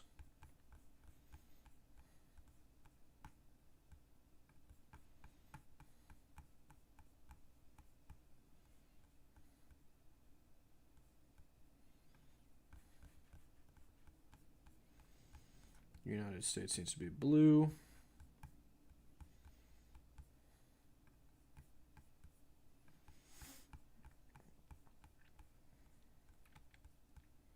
Safe. Okay, where was that other... Okay, this is an airport over here. Looks like it's confirmed.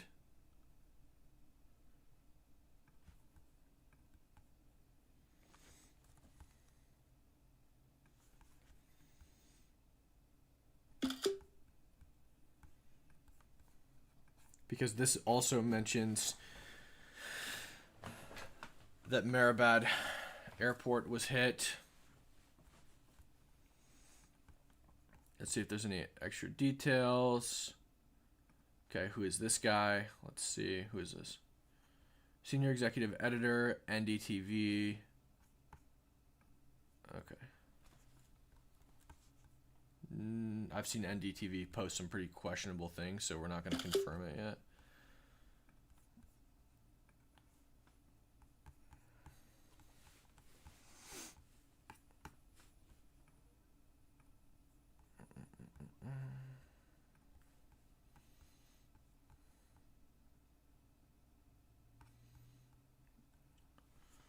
Used by the...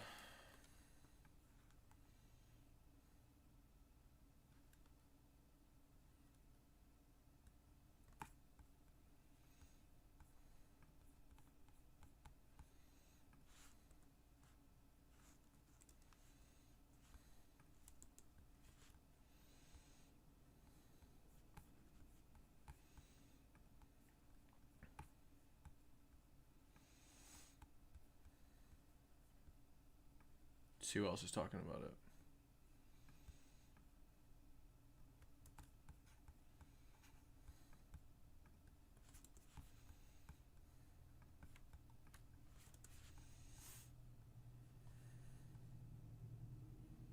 Oh, here we go. Perfect. Confirmed.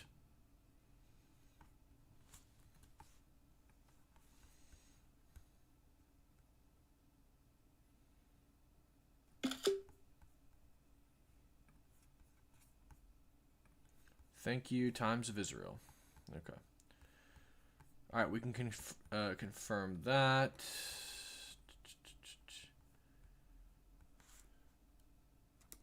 Change it to confirmed.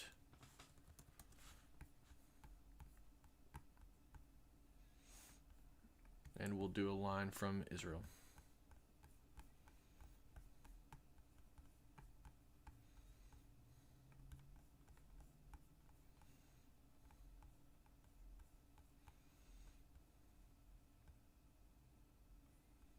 Wait, where is it? Oh, it's right here. Perfect. Okay.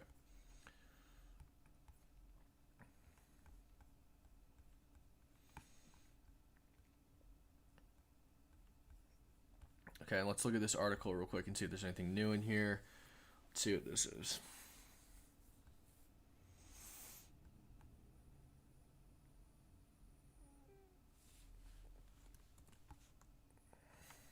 Let's add this in there as well for good measure.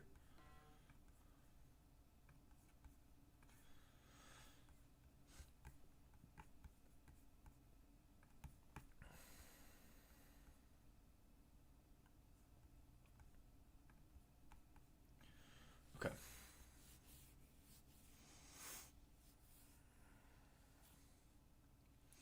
Qatari authorities say they have arrested 2 cells affiliated with the Iranian Revolutionary Guard in his country.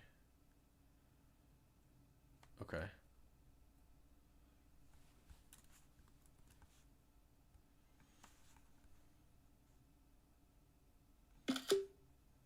There from Qatar. The defense minister of Qatar, of Qatar, also has said that Iran launched 2 missiles towards its territory, with one targeting the US-run Al Udeid airbase, but there were no reported human losses. So, as we've been discussing throughout the program, things are really rapidly escalating in the Gulf states as well. And Qatar has just said it has arrested 2 cells affiliated with the Iranian Revolutionary Guard in the country.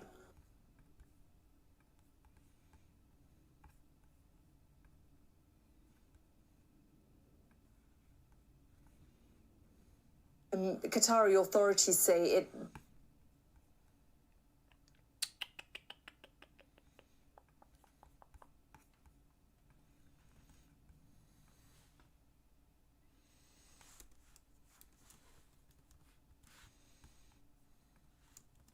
March 3rd, 2026. Qatar says that they have arrested members of the IRGC within their country.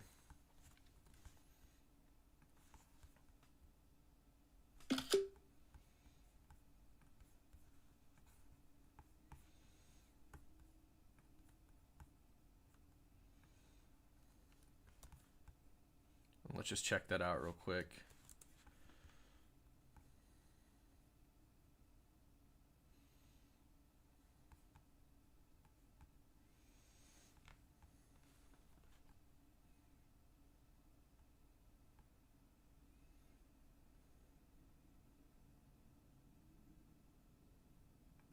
Okay. All right, this is confirmed. Let me just check that real quick. 26 minutes ago. The Guardian confirmed it. That's confirmed.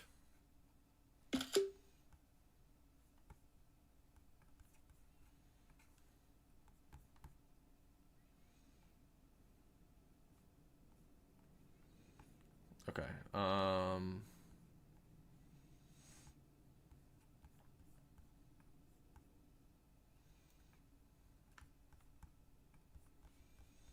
right, let's just add a line from Iran.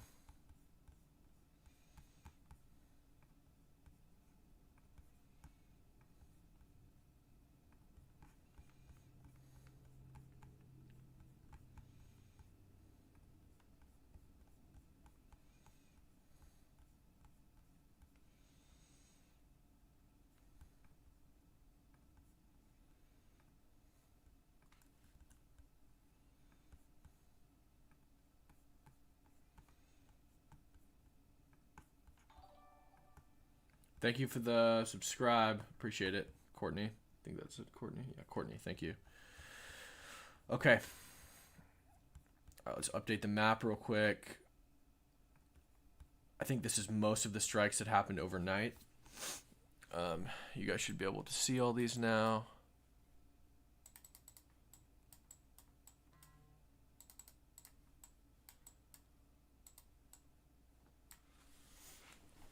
Okay. All right. What are we thinking, guys? What I think I'm gonna do is upload like a handcuffs icon too for the arrests.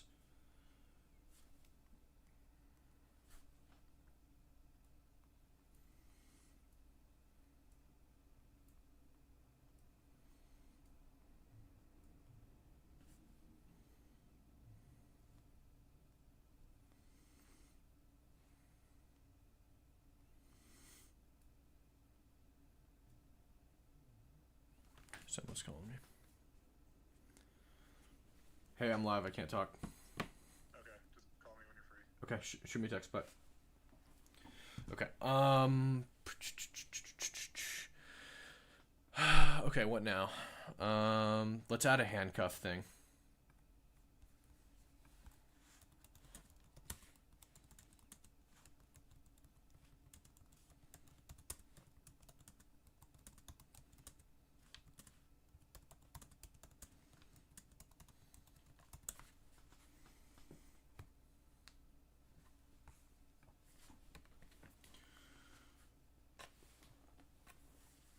All right, this is what we got.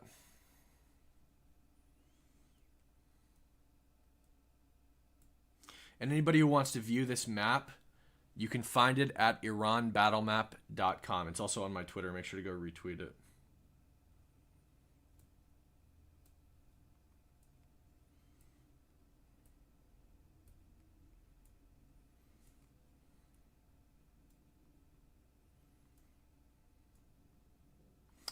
Another thing we could do is we could pull up a space, so you guys aren't like super bored while I'm doing other stuff. Let's pull up a space, and we'll listen in live on a space. Actually, I could probably pull it up on my computer, and we could just listen there. Let's do that. Pull it up in an X tab on the other side.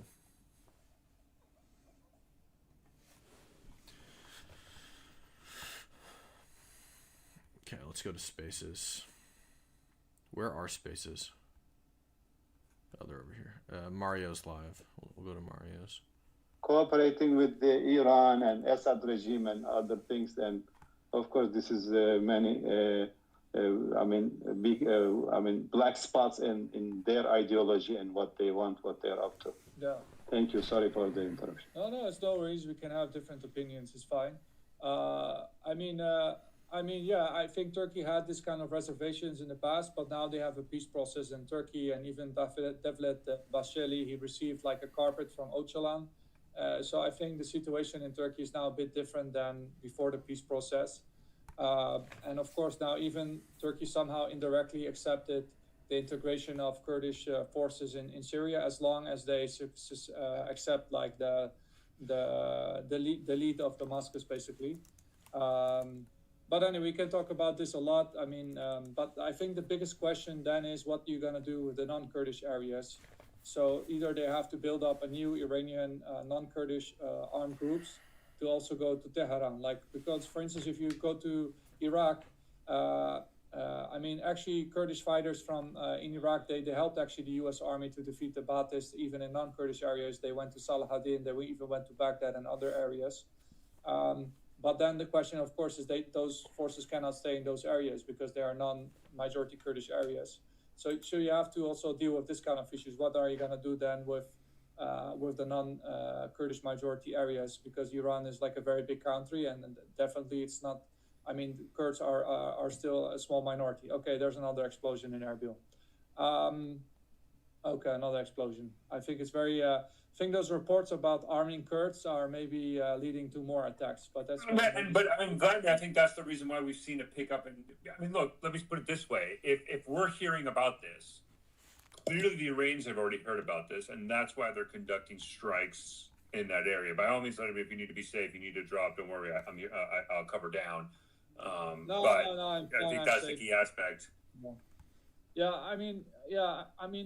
It's difficult to say because I think so. From the beginning of this war, we have seen like almost at least 3-4 attacks. Somebody's asking what I have to put my email in the thing. You have to put your email into the map because I spent all night coding it, and literally didn't sleep last night, and it's free. So that's why you have to put your email in.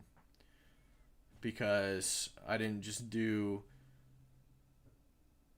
48 hours of work and make a free tool for people to be informed and use, and actually spend my own money to host it without getting something in return.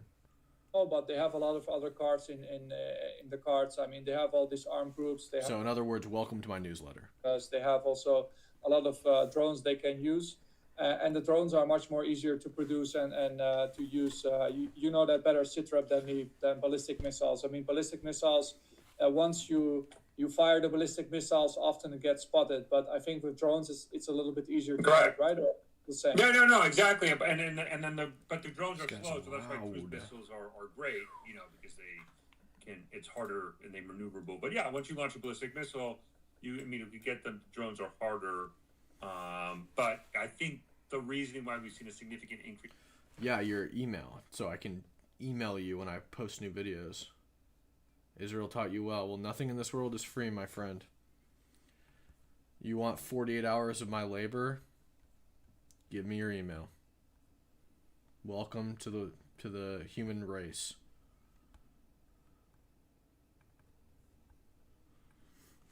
Dude.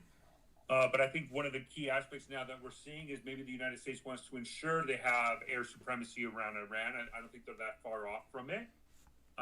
It's just important to know, Iranian media is claiming they shot down an F-15, so we'll see if there's any validity to that and any credibility to that. Obviously, Tasnim News is reporting that. We'll see if there's any evidence to back it up and support it. But yeah, unless you wanted to see something. Oh my gosh, I lost everything. But Citrap also, I mean, Iran in the past have claimed that they have shot down fighter jets, but there have never been any proof. I think, like, some of the proxies, they have shot down Reaper drones in the past, but I haven't seen any confirmed report. Most of the time when you have these reports of fighter jets going down, it's most of the time that it's like what you saw in Kuwait. There's like a friendly fire incident or some. Okay, wait, I got or it. something. Never mind. But, Sorry. like, False alarm. shooting down a fighter False jet, alarm, I everybody. think it's very unlikely, but we'll see the confirmation later. But also, you should also, like the Iranian state media, they spread a lot of disinformation, in my opinion, on this kind of issues. So we always have to double check this kind of news, because if there's no pictures, there's no video. I mean, it's difficult to prove. If there's not like a captured pilot or something, I mean, it's possible that something gets shut down or something. But if there's no physical proof or anything like pictures, videos, or anything, then I think they're probably gonna rule out that it's true. Okay, Sidrap, you want to go to the hands? There's two hands left, I think. Aladdin. Yeah, This is the handcuff emoji I saw that my. John with his hand up, but I don't know. I was going to go to John because he was talking before we kind of jump. John, do you have anything, or are you okay if I go to I give somebody up. else? We'll just leave it. No, I was going to mention kind of the role of Turkey here and how they might respond to kind of a Kurdish offensive, but other speakers largely covered that. Okay. Let's go to Aladdin, and then we'll go to Change afterwards. Go ahead, Aladdin. Yeah, thank you very much. I want to speak a little bit about the Shaheed drone. It's actually, even though it's very slow, a lot of people think it's easy to shoot them down. It's not. The problem is when I was in Ukraine, I was able to inspect a couple of them very closely, reporting on the war of them. A lot of them actually made from composite material and styrofoam. So that itself, it reduced the radar section significantly. So unless you see it in the sky and you have, let's say, This is probably fake. a CRAM or something similar, like a Grad like a 57 anti-aircraft defense systems, it's really hard to get a lockdown on it and shoot a missile at it to take it down. And that was a big problem in Ukraine, and we do know about that issue because we've been studying that issue for quite a while right now since the Russia-Ukraine war kicked off. And you guys can go back to my timeline. I actually did take some pictures with it, with like at least the wing, so you guys can take a look at that. It's in my timeline, and I do concur with Vladimir on the situation with the Kurds. keep in mind the Kurds in northern. Basically, I'm validating what he said when it comes to arming the Kurds and have them basically operate outside of the safe Kurdistan or Kurds areas. Keep in mind there's like the accent and dialogue difference perspective. Like, and I can tell you for example for sure, if somebody who speaks Arabic in Mosul, Iraq, you will immediately know he's from Mosul if he goes to Baghdad. And same thing if somebody from Ramadi goes to Baghdad or somebody from Baghdad goes to that area. It's very distinct. 8 hours ago, we do have economic times. Is Farsi language when you go and speak, because each region they have their own dialect or different slang and things of that nature. So, and I said it before, or maybe on this space or maybe another space, it was like achieving a regime change in Iran just by airstrikes. It's almost impossible, and you gotta need a ground force. But it seems like it's looking more like there's going to be some sort of a ground involvement in one way or another. I'm going to go to Change is good. Go ahead, Change. Thank you very much. I was waiting a long time, but that's fine. Thank you for giving this time to talk about. I want to talk about something about inside Iran. No one talk about what's happening inside Iran and the diaspora. As you know, I'm sure everyone knows, the Iranian patriots came to the street and they made their voice loud and clear. And they chanted, "This is the final battle and Pahlavi will return home." It means Iran asking for Pahlavi to come back. And we are going to bring the Pahlavi back. And by the way, I wanted to give you some information about the MEC. MEC is a terrorist organization. Iranian condemn MEC. Bishop, are we going to talk So about yeah, this? I was going to jump in. Yeah. I don't. Okay, sorry. I did change. You might change. Yeah, I just again because I know how it is. I do not want to talk about Albany. I do not want to talk about the MEC. I am more than happy to talk about in. I'm not. What I'm trying to say is, wait, hold on. Inside Iran. What even inside Iran, I don't want to talk about that in that aspect because it gets a screaming match, and somebody pointed out greatly. The reason why I think the Ayatollahs, if they survive this long, is because the opposition can't they fight each other more than the regime. Just going to say that out there. So we have a different opinion. We need to. I just want to make sure when we're talking about this, I'm okay for having the based on the fact that all the reporting we're getting is that we're getting reports that the Kurds are going to launch offensives inside of Iran based on CNN, ITV, and other reports. I'm okay if we talk about broad-based and this idea of Iran trying to do things. So that's fine, but okay. I don't want this. Everybody's going to welcome anybody. Like, let's move on from that. Okay. However, I'm not. We have a different opinion, but yes, I want to talk about what's happening inside Iran. Inside Iran, people already called their leader. The leader is Prince Reza Pahlavi, and I'm sure there is so many people already accept that. They know this is the only alternative to have the stability in Iran, because Pahlavi has the power and the support of majority of diaspora and people inside Iran. 50,000 people got killed because they came to Iran and they called for return of Pahlavi. You need to consider that. And also there is no return back. And even Mr. President Trump said, you go to the street and say what you want. That's why people already say it loud and clear. This is the situation.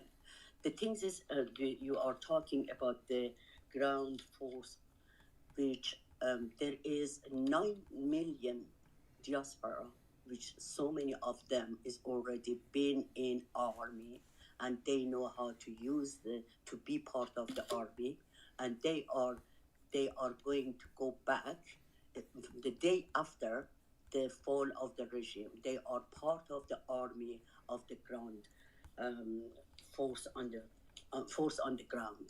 And also there is inside the Iran, we have so many people who've been in army as a train for 2 years.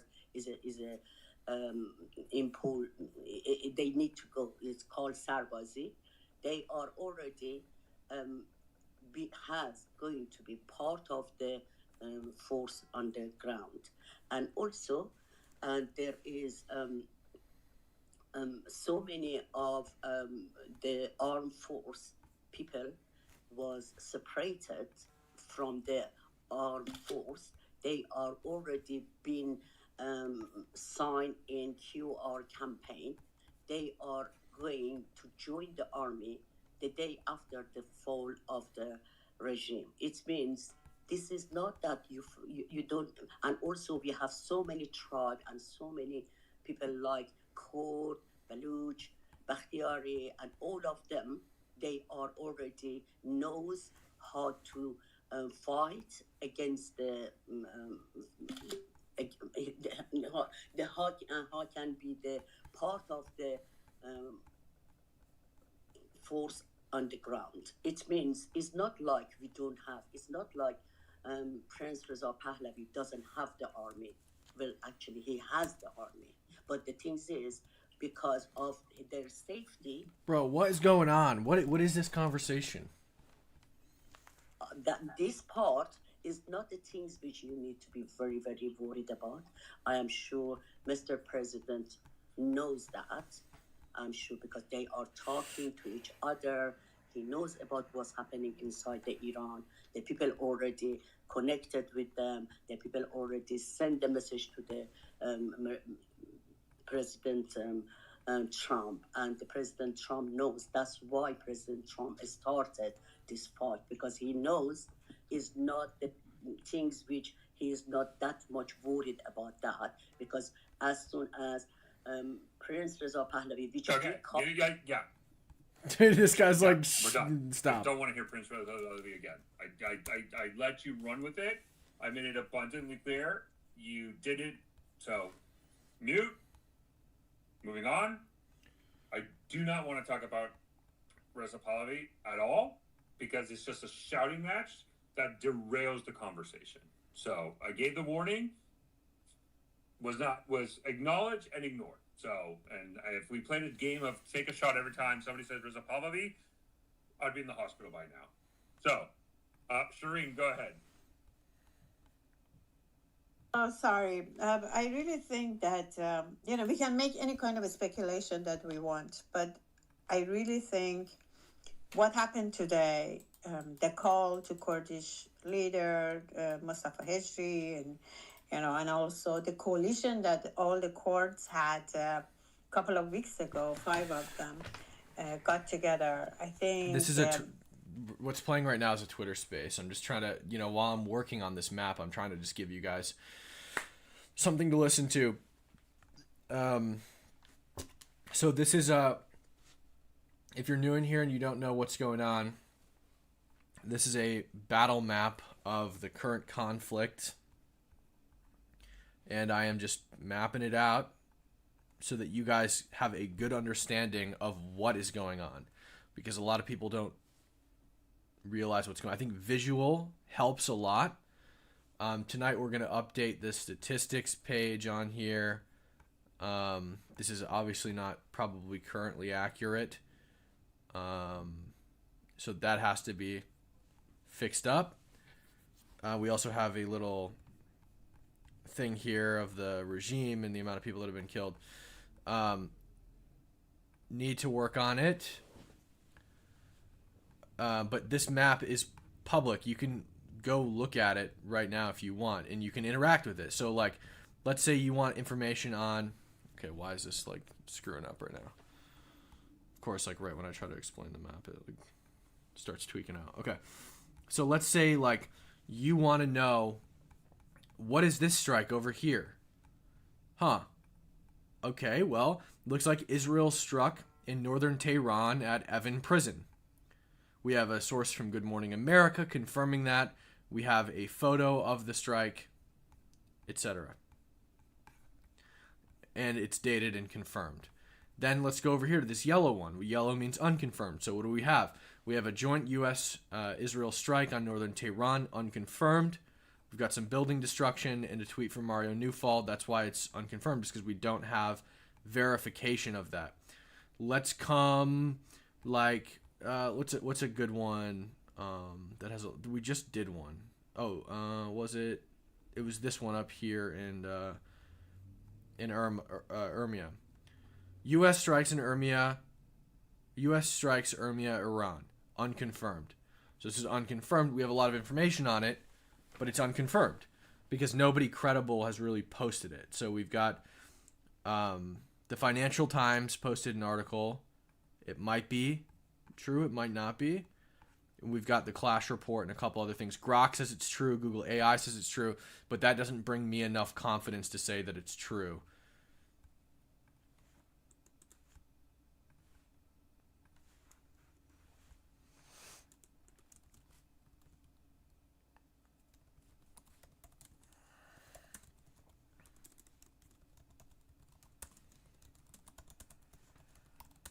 Together and it happened. So I really hope that this happens in the sake of civilians and regular people, ordinary people that, they have kids, they have older parents, they have, and they are exhausted. And I don't know if this really going to take 4 weeks, what would be the... And by the way, this probably developed by Israel, this website. This website is not developed by Israel. I developed this myself. I vibe coded the whole thing. And it's fully accessible on your phone. So if you just type in iranbattlemap.com, it'll come up and it's fully usable by your phone. The interface is nice and smooth. I'll pull it up on here. So you can see it's totally smooth. It's fluid. You can click the things and the information will come up. See, there's the information for a strike. The statistics page works as well.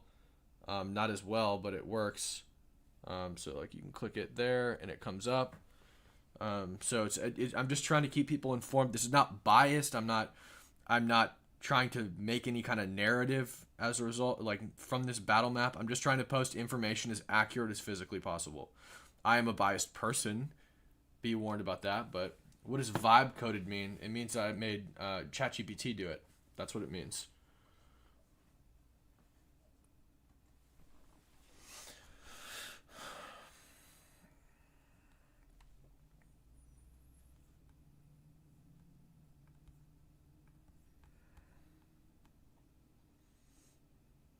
Well done. Thank you.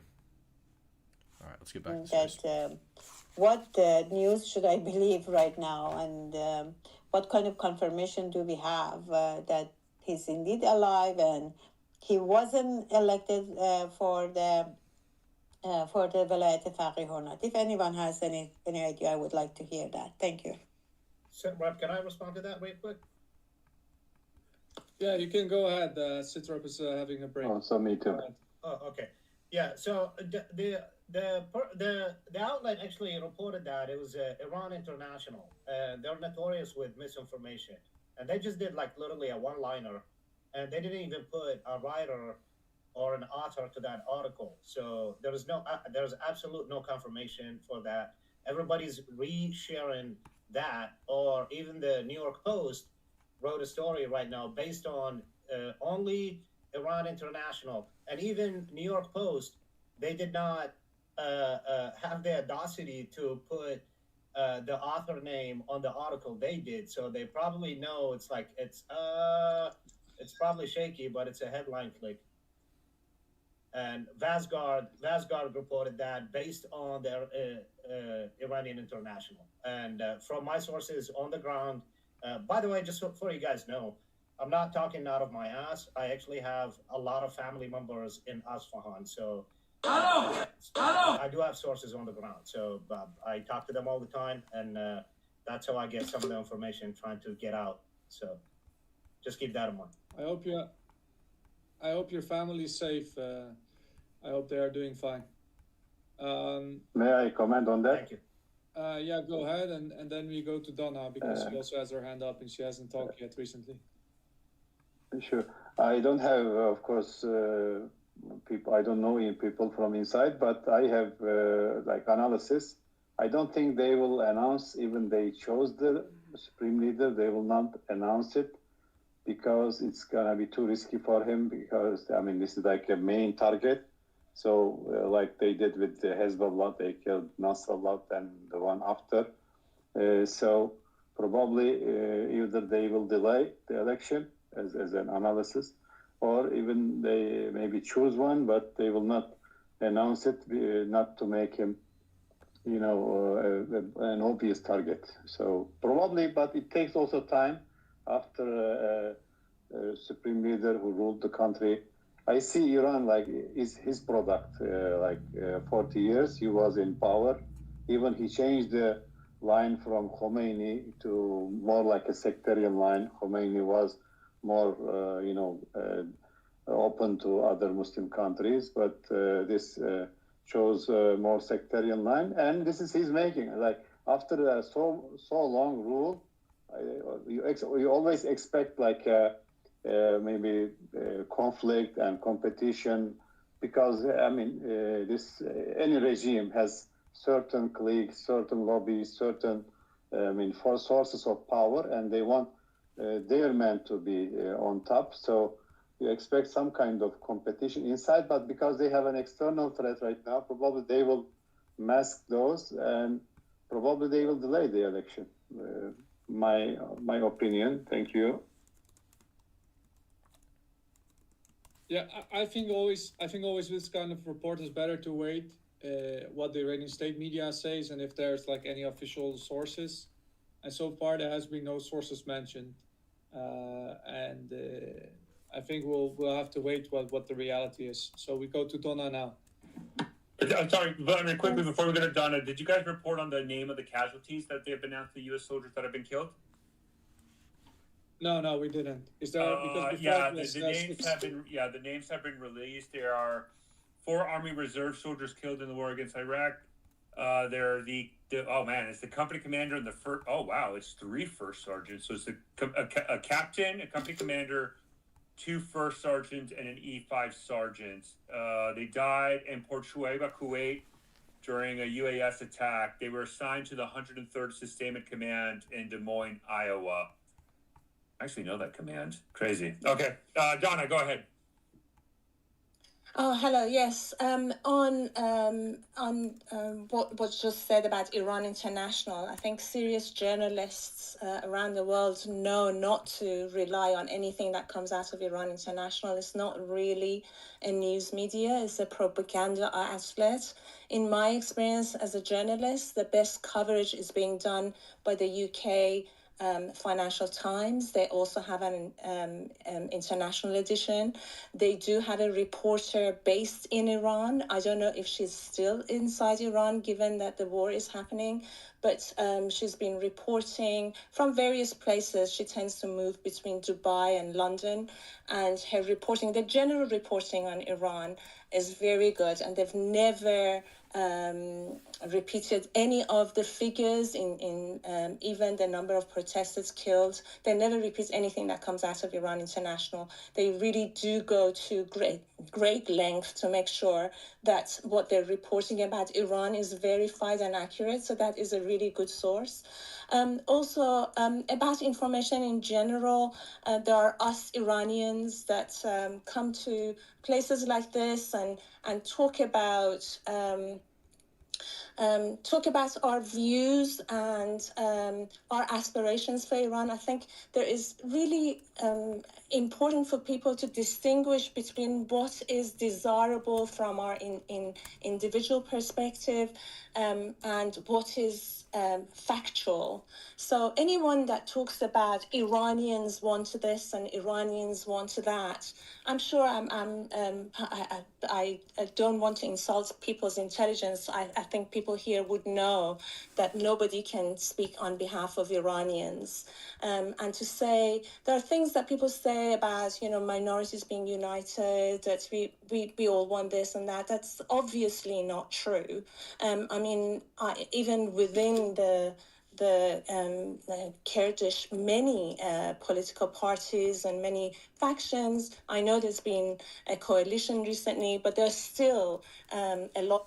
So I'm just updating some strikes around Israel. There's apparently been some damage to Beersheba, possibly at a hospital. Let me just actually check if this Times of Israel article says at least 19 people were injured Monday when an Iranian ballistic missile hit the southern city of Beersheba amid several barrages fired throughout the day. All 19 were taken to Soroka Medical Center after the missile slammed into a residential area, damaging and surrounding apartment buildings, medics said. Let me just copy and paste that into our informational tab real quick. And by the way, I know a lot of people are like, don't post images or don't post locations of strikes in Israel, but like this is already public information, so this is not going to help the enemy. Emergency said treated 35-year-old moderate condition, lives in the building where the missile is hit. Many gathered in the building shelter.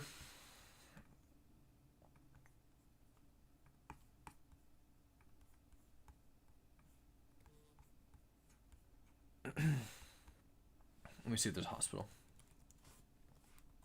Nothing about a hospital. Somebody was saying there was a hospital hit, but I don't see that.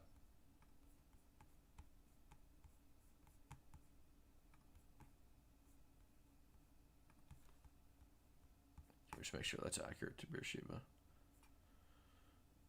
Yeah, I would say so. I think that's pretty accurate to Beersheba. What do you guys think? All right, let's add a strike path from Iran.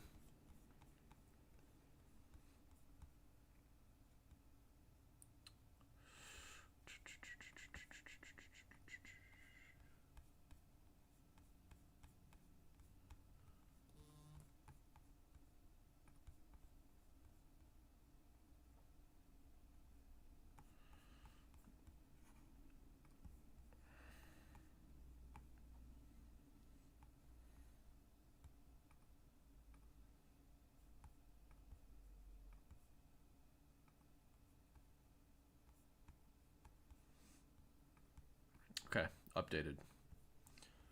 Okay, so we got an Iranian strike in Beersheba. It's crazy. They have, as far as confirmed, and again, guys, this map is not going to be 100% accurate. It's just not going to be. The goal is to be as accurate as possible. It's not going to be as up-to-date as possible because I'm putting unconfirmed reports in here. I'm trying to add as much as I can. But the problem is that there's so much going on and there's so much misinformation that I'll have all the major strikes and I'll have most of the unconfirmed strikes, but it's never going to be perfect. There might sometimes be stuff that's confirmed that turns out to be fake. I'm adding the sourcing. You're just going to have to like look at this stuff and basically say, well, do I really think that they hit the Evin prison in Tehran? Good Morning America is reporting on it, and there's an image. It's probably real, and you can just do your own research. So it's not going to be 100% accurate. It's not foolproof. It's not perfect. It's all manual. But if you go to IranBattleMap.com, you'll have access to all of this information, and I'm updating it live and manually. So, yeah.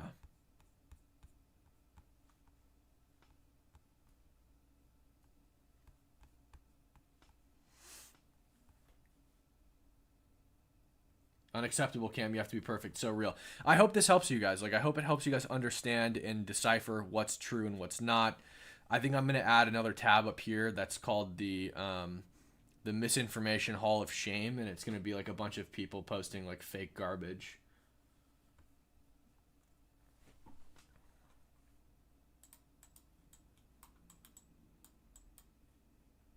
And the other thing too is like, it's not going to be 100% accurate because I can't tell where all of the strikes are. So like the US might come out and be like, hey, we just struck all over Iran. We dropped 10,000 munitions.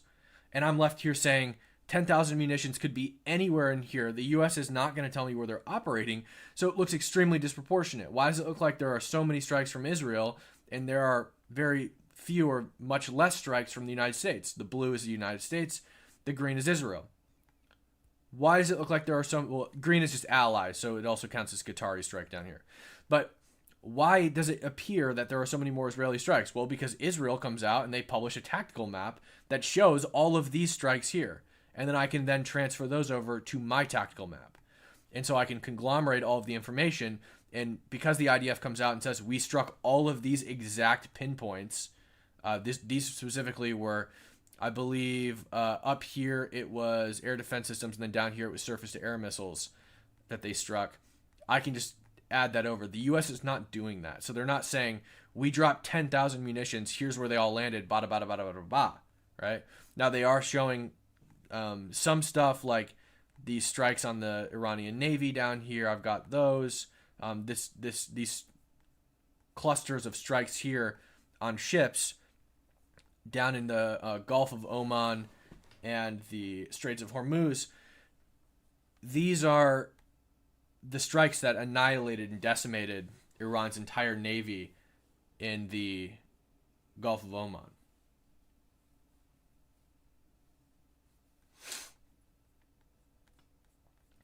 So that's what we're working with here. And I'm just trying to keep it as accurate as I physically can. Conscripts already have kind of abandoned their positions within the Iranian military, and that they've abandoned their bases and their positions. That is being, kind of reported a lot in the Kurdish circle. So it kind of goes back to this idea of what's the will to fight inside of the, let's say the Iranian government, the Iranian military, and the IRGC. There's starting to be fractures. Now, it could be ethnic fractures, right? Just within the Kurdish. Okay, so here's a question: if this is true. We're gonna add some soldiers' helmets. If this is true, I don't even know what that means. Mario tweets, breaking, Syria sends thousands of troops to the Lebanon border. This includes infantry units, armored vehicles, and rocket launchers. Now, why that's interesting is because if we come down here and look, Israel, the IDF, has troops on the ground in Lebanon. They've advanced the border, and they're now in Lebanon. Now, last I knew, at least back in August, Israel also had troops on this side of the Syrian border. I'm not sure if that's still the case. But why this is interesting is because whose side is Syria on? They're probably closer to Damascus. Whose side are they on? Because let's not forget that the current president, Jolani, is a former Al-Qaeda terrorist. Now, Al-Qaeda, I believe, has come out and said that they don't align with Iran. But here's where it's interesting: is Jolani was an Al-Qaeda terrorist, and then he broke off and splintered into HTS, which is the organization that ultimately overthrew Bashar al-Assad's regime in Syria. So who knows? I'll talk with AI and see if we can figure out Jolani's opinions on Iran. But I don't know.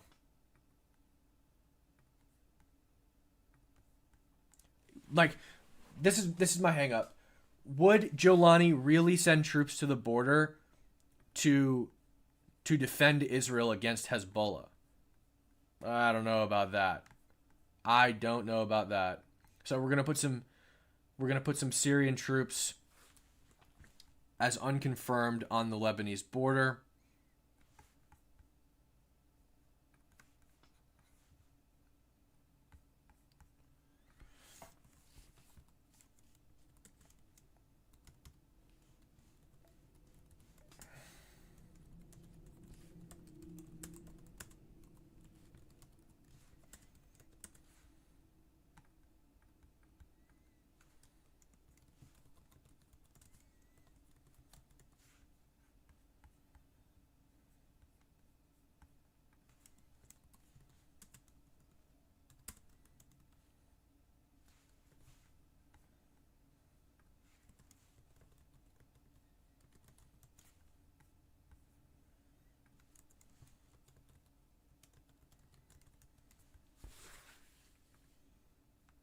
Shit, I didn't save that. Fuck.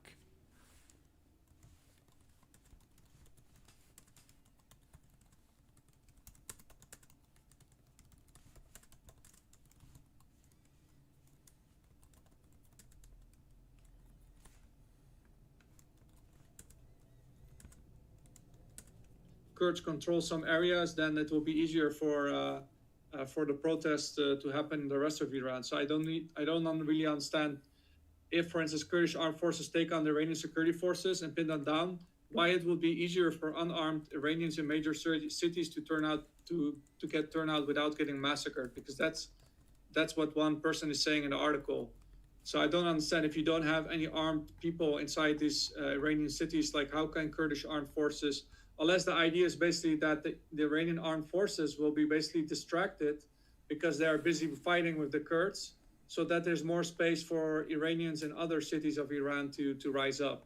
Maybe that's the idea behind it. I wish, by the way, there was like earlier in the space, but you were not there, Sitrep, like a U.S. Former, I think he was former National Guard that actually was with Iranian Kurdish opposition groups, working with them for almost 4 years. He could have provided much more information about the situation, but he's not on U.S. time now. He's in Ukraine, so he's not there. Otherwise, he could have answered your questions. But anyway, I think we have to see, because also there's a lot of foreign journalists now coming to Kurdistan, and they're saying, tomorrow we're gonna go to Iran. I said, tomorrow, like, why tomorrow? Yeah, I heard rumors that tomorrow they're gonna go to Iran. I mean, so there's a lot of rumors here, like. But what the fact is like, if these Iranian Kurdish forces don't get air support, I don't think they can face like the Iranian infantry. Like, they can enter, they can go through the border and start to do insurgent attacks, but to take whole cities without like air support, I think it would be very difficult for them to hold any area. There's not like any air support or, for instance, drone support. Because then like the Iranian Kurdish forces, they are not like it's like an insurgent group. So in general, their forces are quite small. And most of the times, like those forces can grow very quickly once they're on the ground. But on the current level, they're still not like a very large group. So if they're going to face with 10,000s of Iranian infantry in IRGC, I think it's going to be difficult for them, for instance, to hold a Kurdish city. They're going to be pounded by artillery and mortars. But if there's, for instance, air support, and what they also did, for instance, in Syria or in Iraq, that you have, for instance, like people on the ground, like signally, like calling for drone strikes and this kind of stuff. We saw that, for instance, also in the battle for Kobani, when Kurdish forces were fighting ISIS, that they were basically signaling locations of ISIS fighters, and they were being bombed. So if they have something like that, then I think they could make a big chance. But probably nobody. There will not be an official confirmation or anything, because you also saw for the CNN report that the CIA declined to comment, because they're not going to comment on this kind of stuff. I mean, better, Sitrep, that nobody's. Okay, so it is confirmed. Syria has deployed thousands of troops. Syria has deployed thousands of troops to the Lebanese border, but unclear why. Let's read. Syria has reinforced its border with Lebanon with rocket units and thousands of troops, 8 Syrian and Lebanese sources say, as conflict spreads in the region, including between Israel and Hezbollah terror groups in Lebanon. The sources include 5 Syrian military officers, Syrian security official, and 2 Lebanese security officials who spoke on condition of anonymity. The Syrian officers say that Syrian reinforcement operations began in February, but sped up in recent days. The Syrian and Lebanese armed forces do not immediately respond for requests to comment. The Syrian officers, included a senior member of the military, say this move is aimed at preventing arms and drug smuggling, as well as blocking Hezbollah or other terrorists from infiltrating Syria. Okay, that's good. Okay, so they are not there to fight Israel. Good.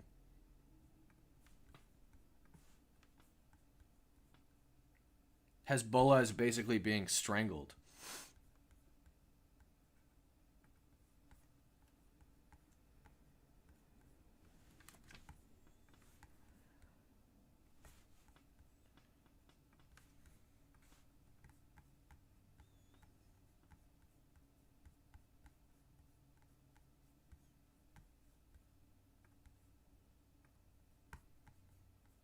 Which one did I drop all the images in?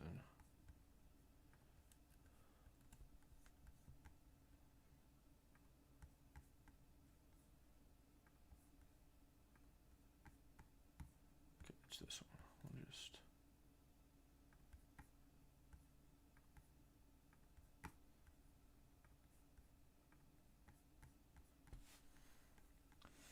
We'll just make them white, I guess, because they're kind of a neutral party right now.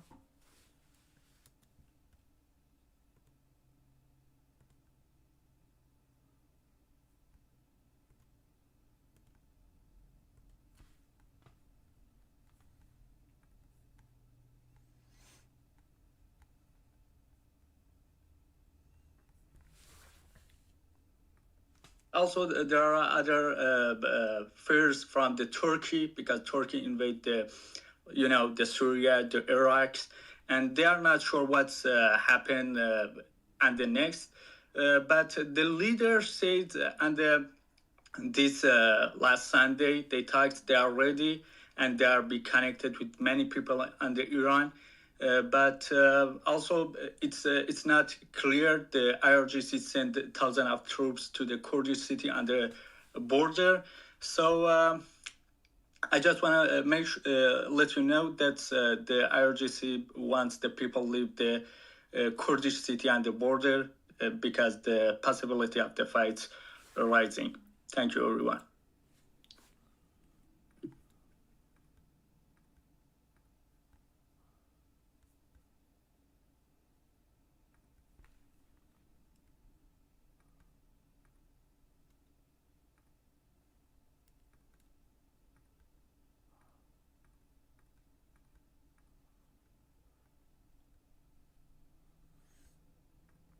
Is the space dead now, or?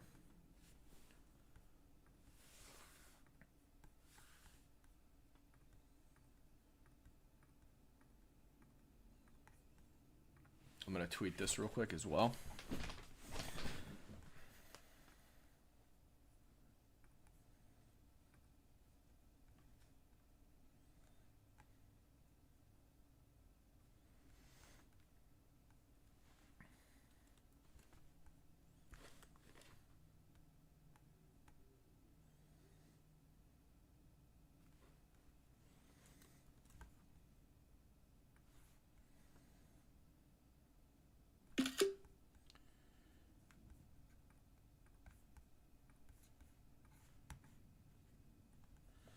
What happened to the space? Kim, this is like a design that Iranian proxies in all over the region, not only in Qatar or in other countries, can cause some maybe chaotic actions, like sabotage or terroristic activities that may destabilize the region further. So this is like from the beginning, the Arab countries were worried about the Iran. They are ideologizing the Shiite communities in all countries almost, and kind of also even sometimes they are recruiting the Sunnis from just to influence them. And Iran invested in this for so long, so they can make a lot of chaotic and maybe disruptive actions that may, like in maybe Dubai or in Qatar or in other places, even like maybe in Azerbaijan and in some other places, easily in Iraq. Of course, Iraq is under their control, but this scheme is like very dangerous and can cause a lot of headache for other countries. Thank you very much. Let me go. See if Itibar, are you back? Because we lost you briefly there. So yes. Okay, there you go. Yes, sorry, my internet is very bad. What happened? I don't know. I don't know. I was talking shortly. Let me start by saying that a new order is being established. In this new order, the United States is advancing together with the Arab Sunni Pact. This is my. I think this Turkey is included in this framework. We can see cooperation between Mossad and Turkey's roles, NATO in an intelligence success in Iran.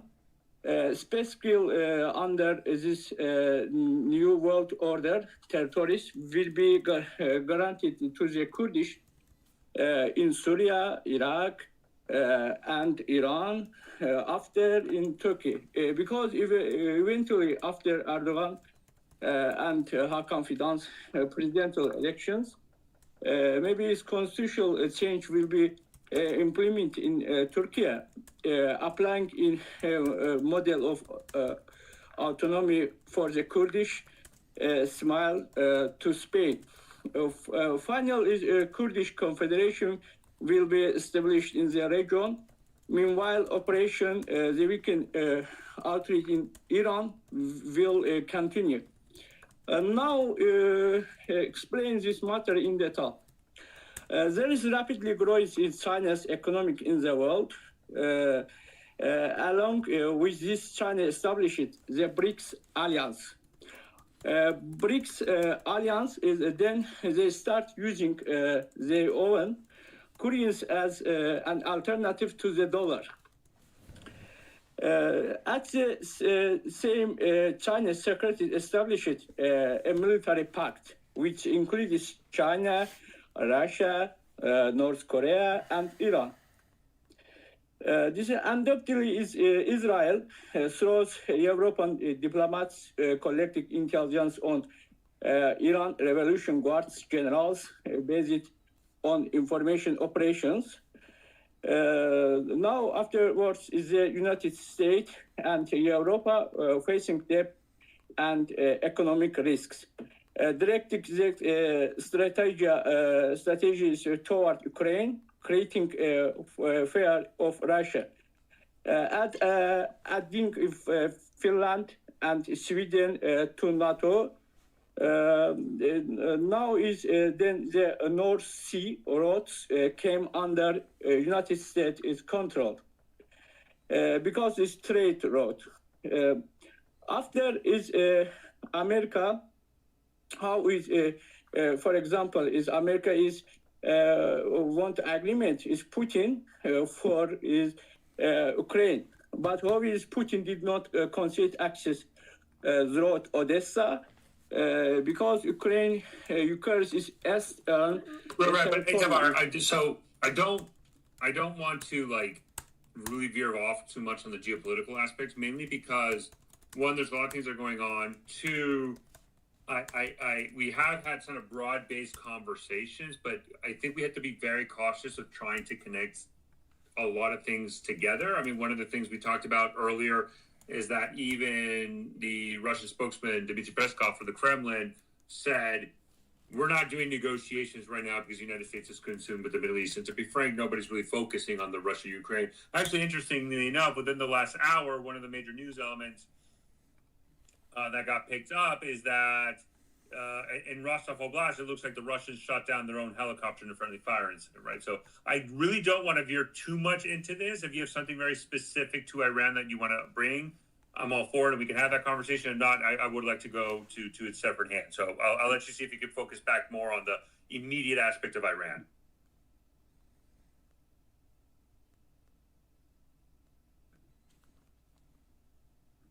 Sorry, sorry.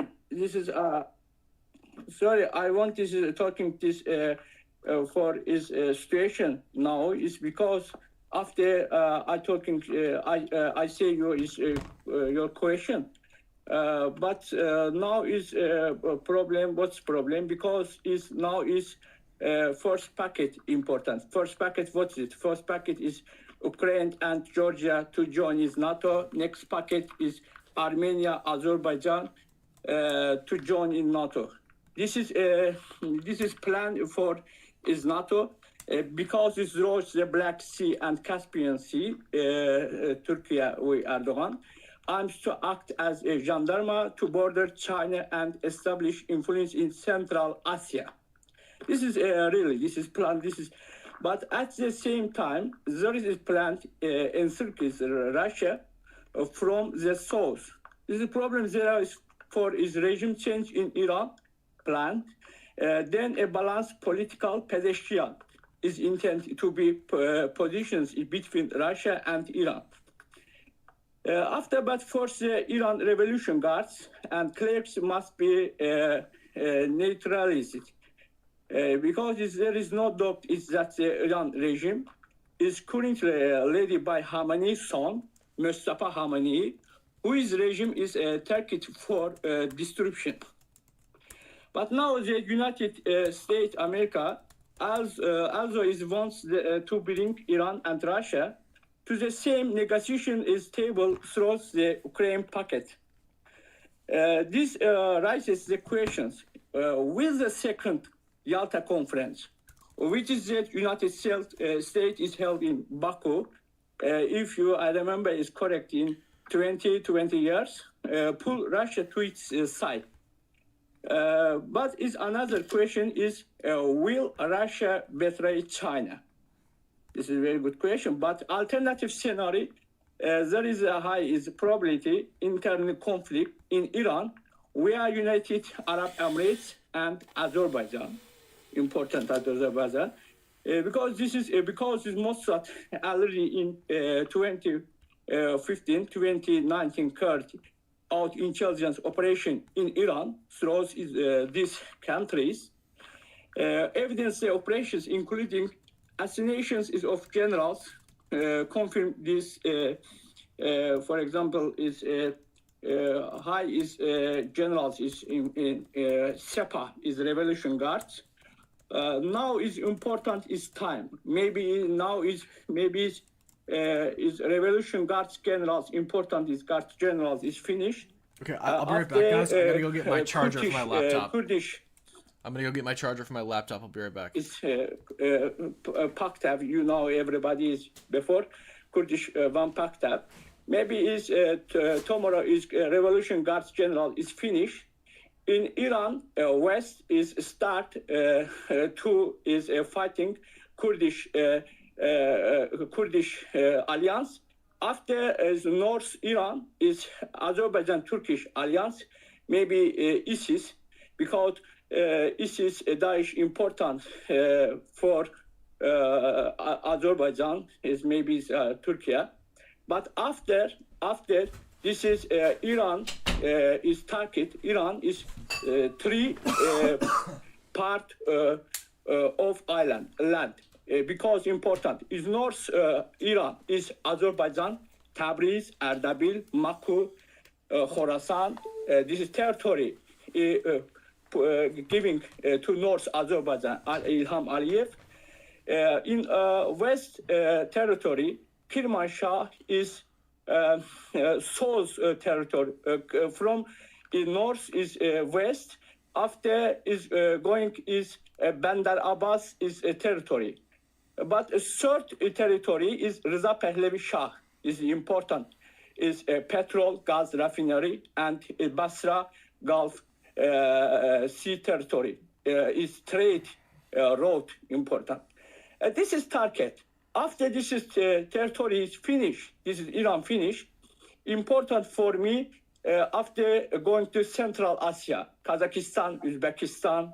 Sorry, it's about I understand what you're getting at, but I really need to reel this conversation in, and we have a lot to go through. So I understand what you're saying. I do not want to necessarily focus too much on, if we don't even know the post-governance structure of Iran, I think it's very hard to then we can kind of speculate in broad sense the future of Iran, but, I have to kind of just reel this back, and I have to go to Piotr for a second because he is the honorary co-host. He's done a lot of this. So Piotr, I'll pass on the mic to you. Go ahead, Piotr. Wow, such kind words there, Sitrep. Look, I think that the situation with the Russia-Ukraine war is friendly fire like that or whatever, self-inflicted damages like that on your helicopter is to be expected. The Russians don't have the best reputation. That happened a lot in Syria. Sometimes they would take out some of their own aerial. It's happened with Kursk and more recently in the Ukraine war. Let's be fair. But I think there's a bigger story on that, which is probably going to be my focus tomorrow that I publish, which is. So these are the 4 service members that were killed in Kuwait. Or have been holding consultations with, I think, 10 plus countries across Europe to become the effective nuclear umbrella. Germany was posting about this today. Merz was making comments about it, even though he's been in Washington meeting Trump. And some of you might be like saying, so what's your point? Well, I think it's a huge illustration that there are concerted efforts among some Western powers to really push the boat out and becoming more autonomous. France has a long-standing reputation for doing something different. We saw this when they left NATO in the 1960s under Charles de Gaulle. And only rejoining in 2009, the Structural Command, I think it was known as in NATO. But this is a concerted effort to genuinely replace the nuclear umbrella by the United States. And connecting this with what's happening in the Middle East, the French are sending their aircraft carrier. The Germans have said that they're going to up their games as well, maybe more in a defensive capacity right now. But I think it's very interesting to see just how many big moves are being made on the chessboard, how many big plays are being altered, and whether you like him or not, you have to give credit to Macron for taking the effort to at least push Europe in the right direction. And I think that this is definitely going to be an interesting dynamic to watch, how the Russians respond, and how it plays into the Trump grand strategy over Iran. Because the more that I read into what is the primary motivation, the clarification of objectives by the Trump administration in Iran. No mention or sort of a reduced reference to regime change. More and more it looks what Anas, who we've had on the stage multiple times and we've spoken to or interviewed as well, energy. It's about energy, and not just energy security, but energy provision and access to oil fields, insurance of oil supplies. And I mean, I could take this in any number of ways, so I'm just sort of going to land it here with simply that Trump has not ruled out the idea of putting boots on the ground, or that statement by the Democrat senator, I forget who it was now, that he is genuinely fearful after their internal briefing that boots on the ground could be a thing. And this whole revelation now that the Kurds might be being armed by the CIA as a way to sort of provoke an uprising. Like, I'm very fearful of that, because history has shown us that when you try to instigate an uprising, there's no guarantee that it's going to follow through. Sorry. Vladimir. No, go for it. I'm kind of rambling. Okay, Vladimir, I need you to do me a favor. Are you hearing anything about Najaf? Go ahead. Are you hearing anything that's happening in Najaf? I can ask. I can also give you an update about Nouri al-Maliki, like an Iraqi friend sent me that. So I don't know if to confirm that, because you asked that before. So you asked about Maliki. So there was like a coordination framework meeting that concluded a few hours ago, and the strongest backers of Nouri al-Maliki, they were not there, and even Maliki himself was absent. And he claims that, according to his sources, that it was agreed by majority, but not by consensus, that Maliki should withdraw. But Maliki refused, and stating that if the Shia majority coordination framework wants his candidacy to be withdrawn, they have to do so publicly, because he's not going to withdraw on his own initiative. So it seems that on that guys, level there. Here's what I'm going to do. I'm going to go downstairs. I'm going to get some food. And then watch for a couple hours. We'll go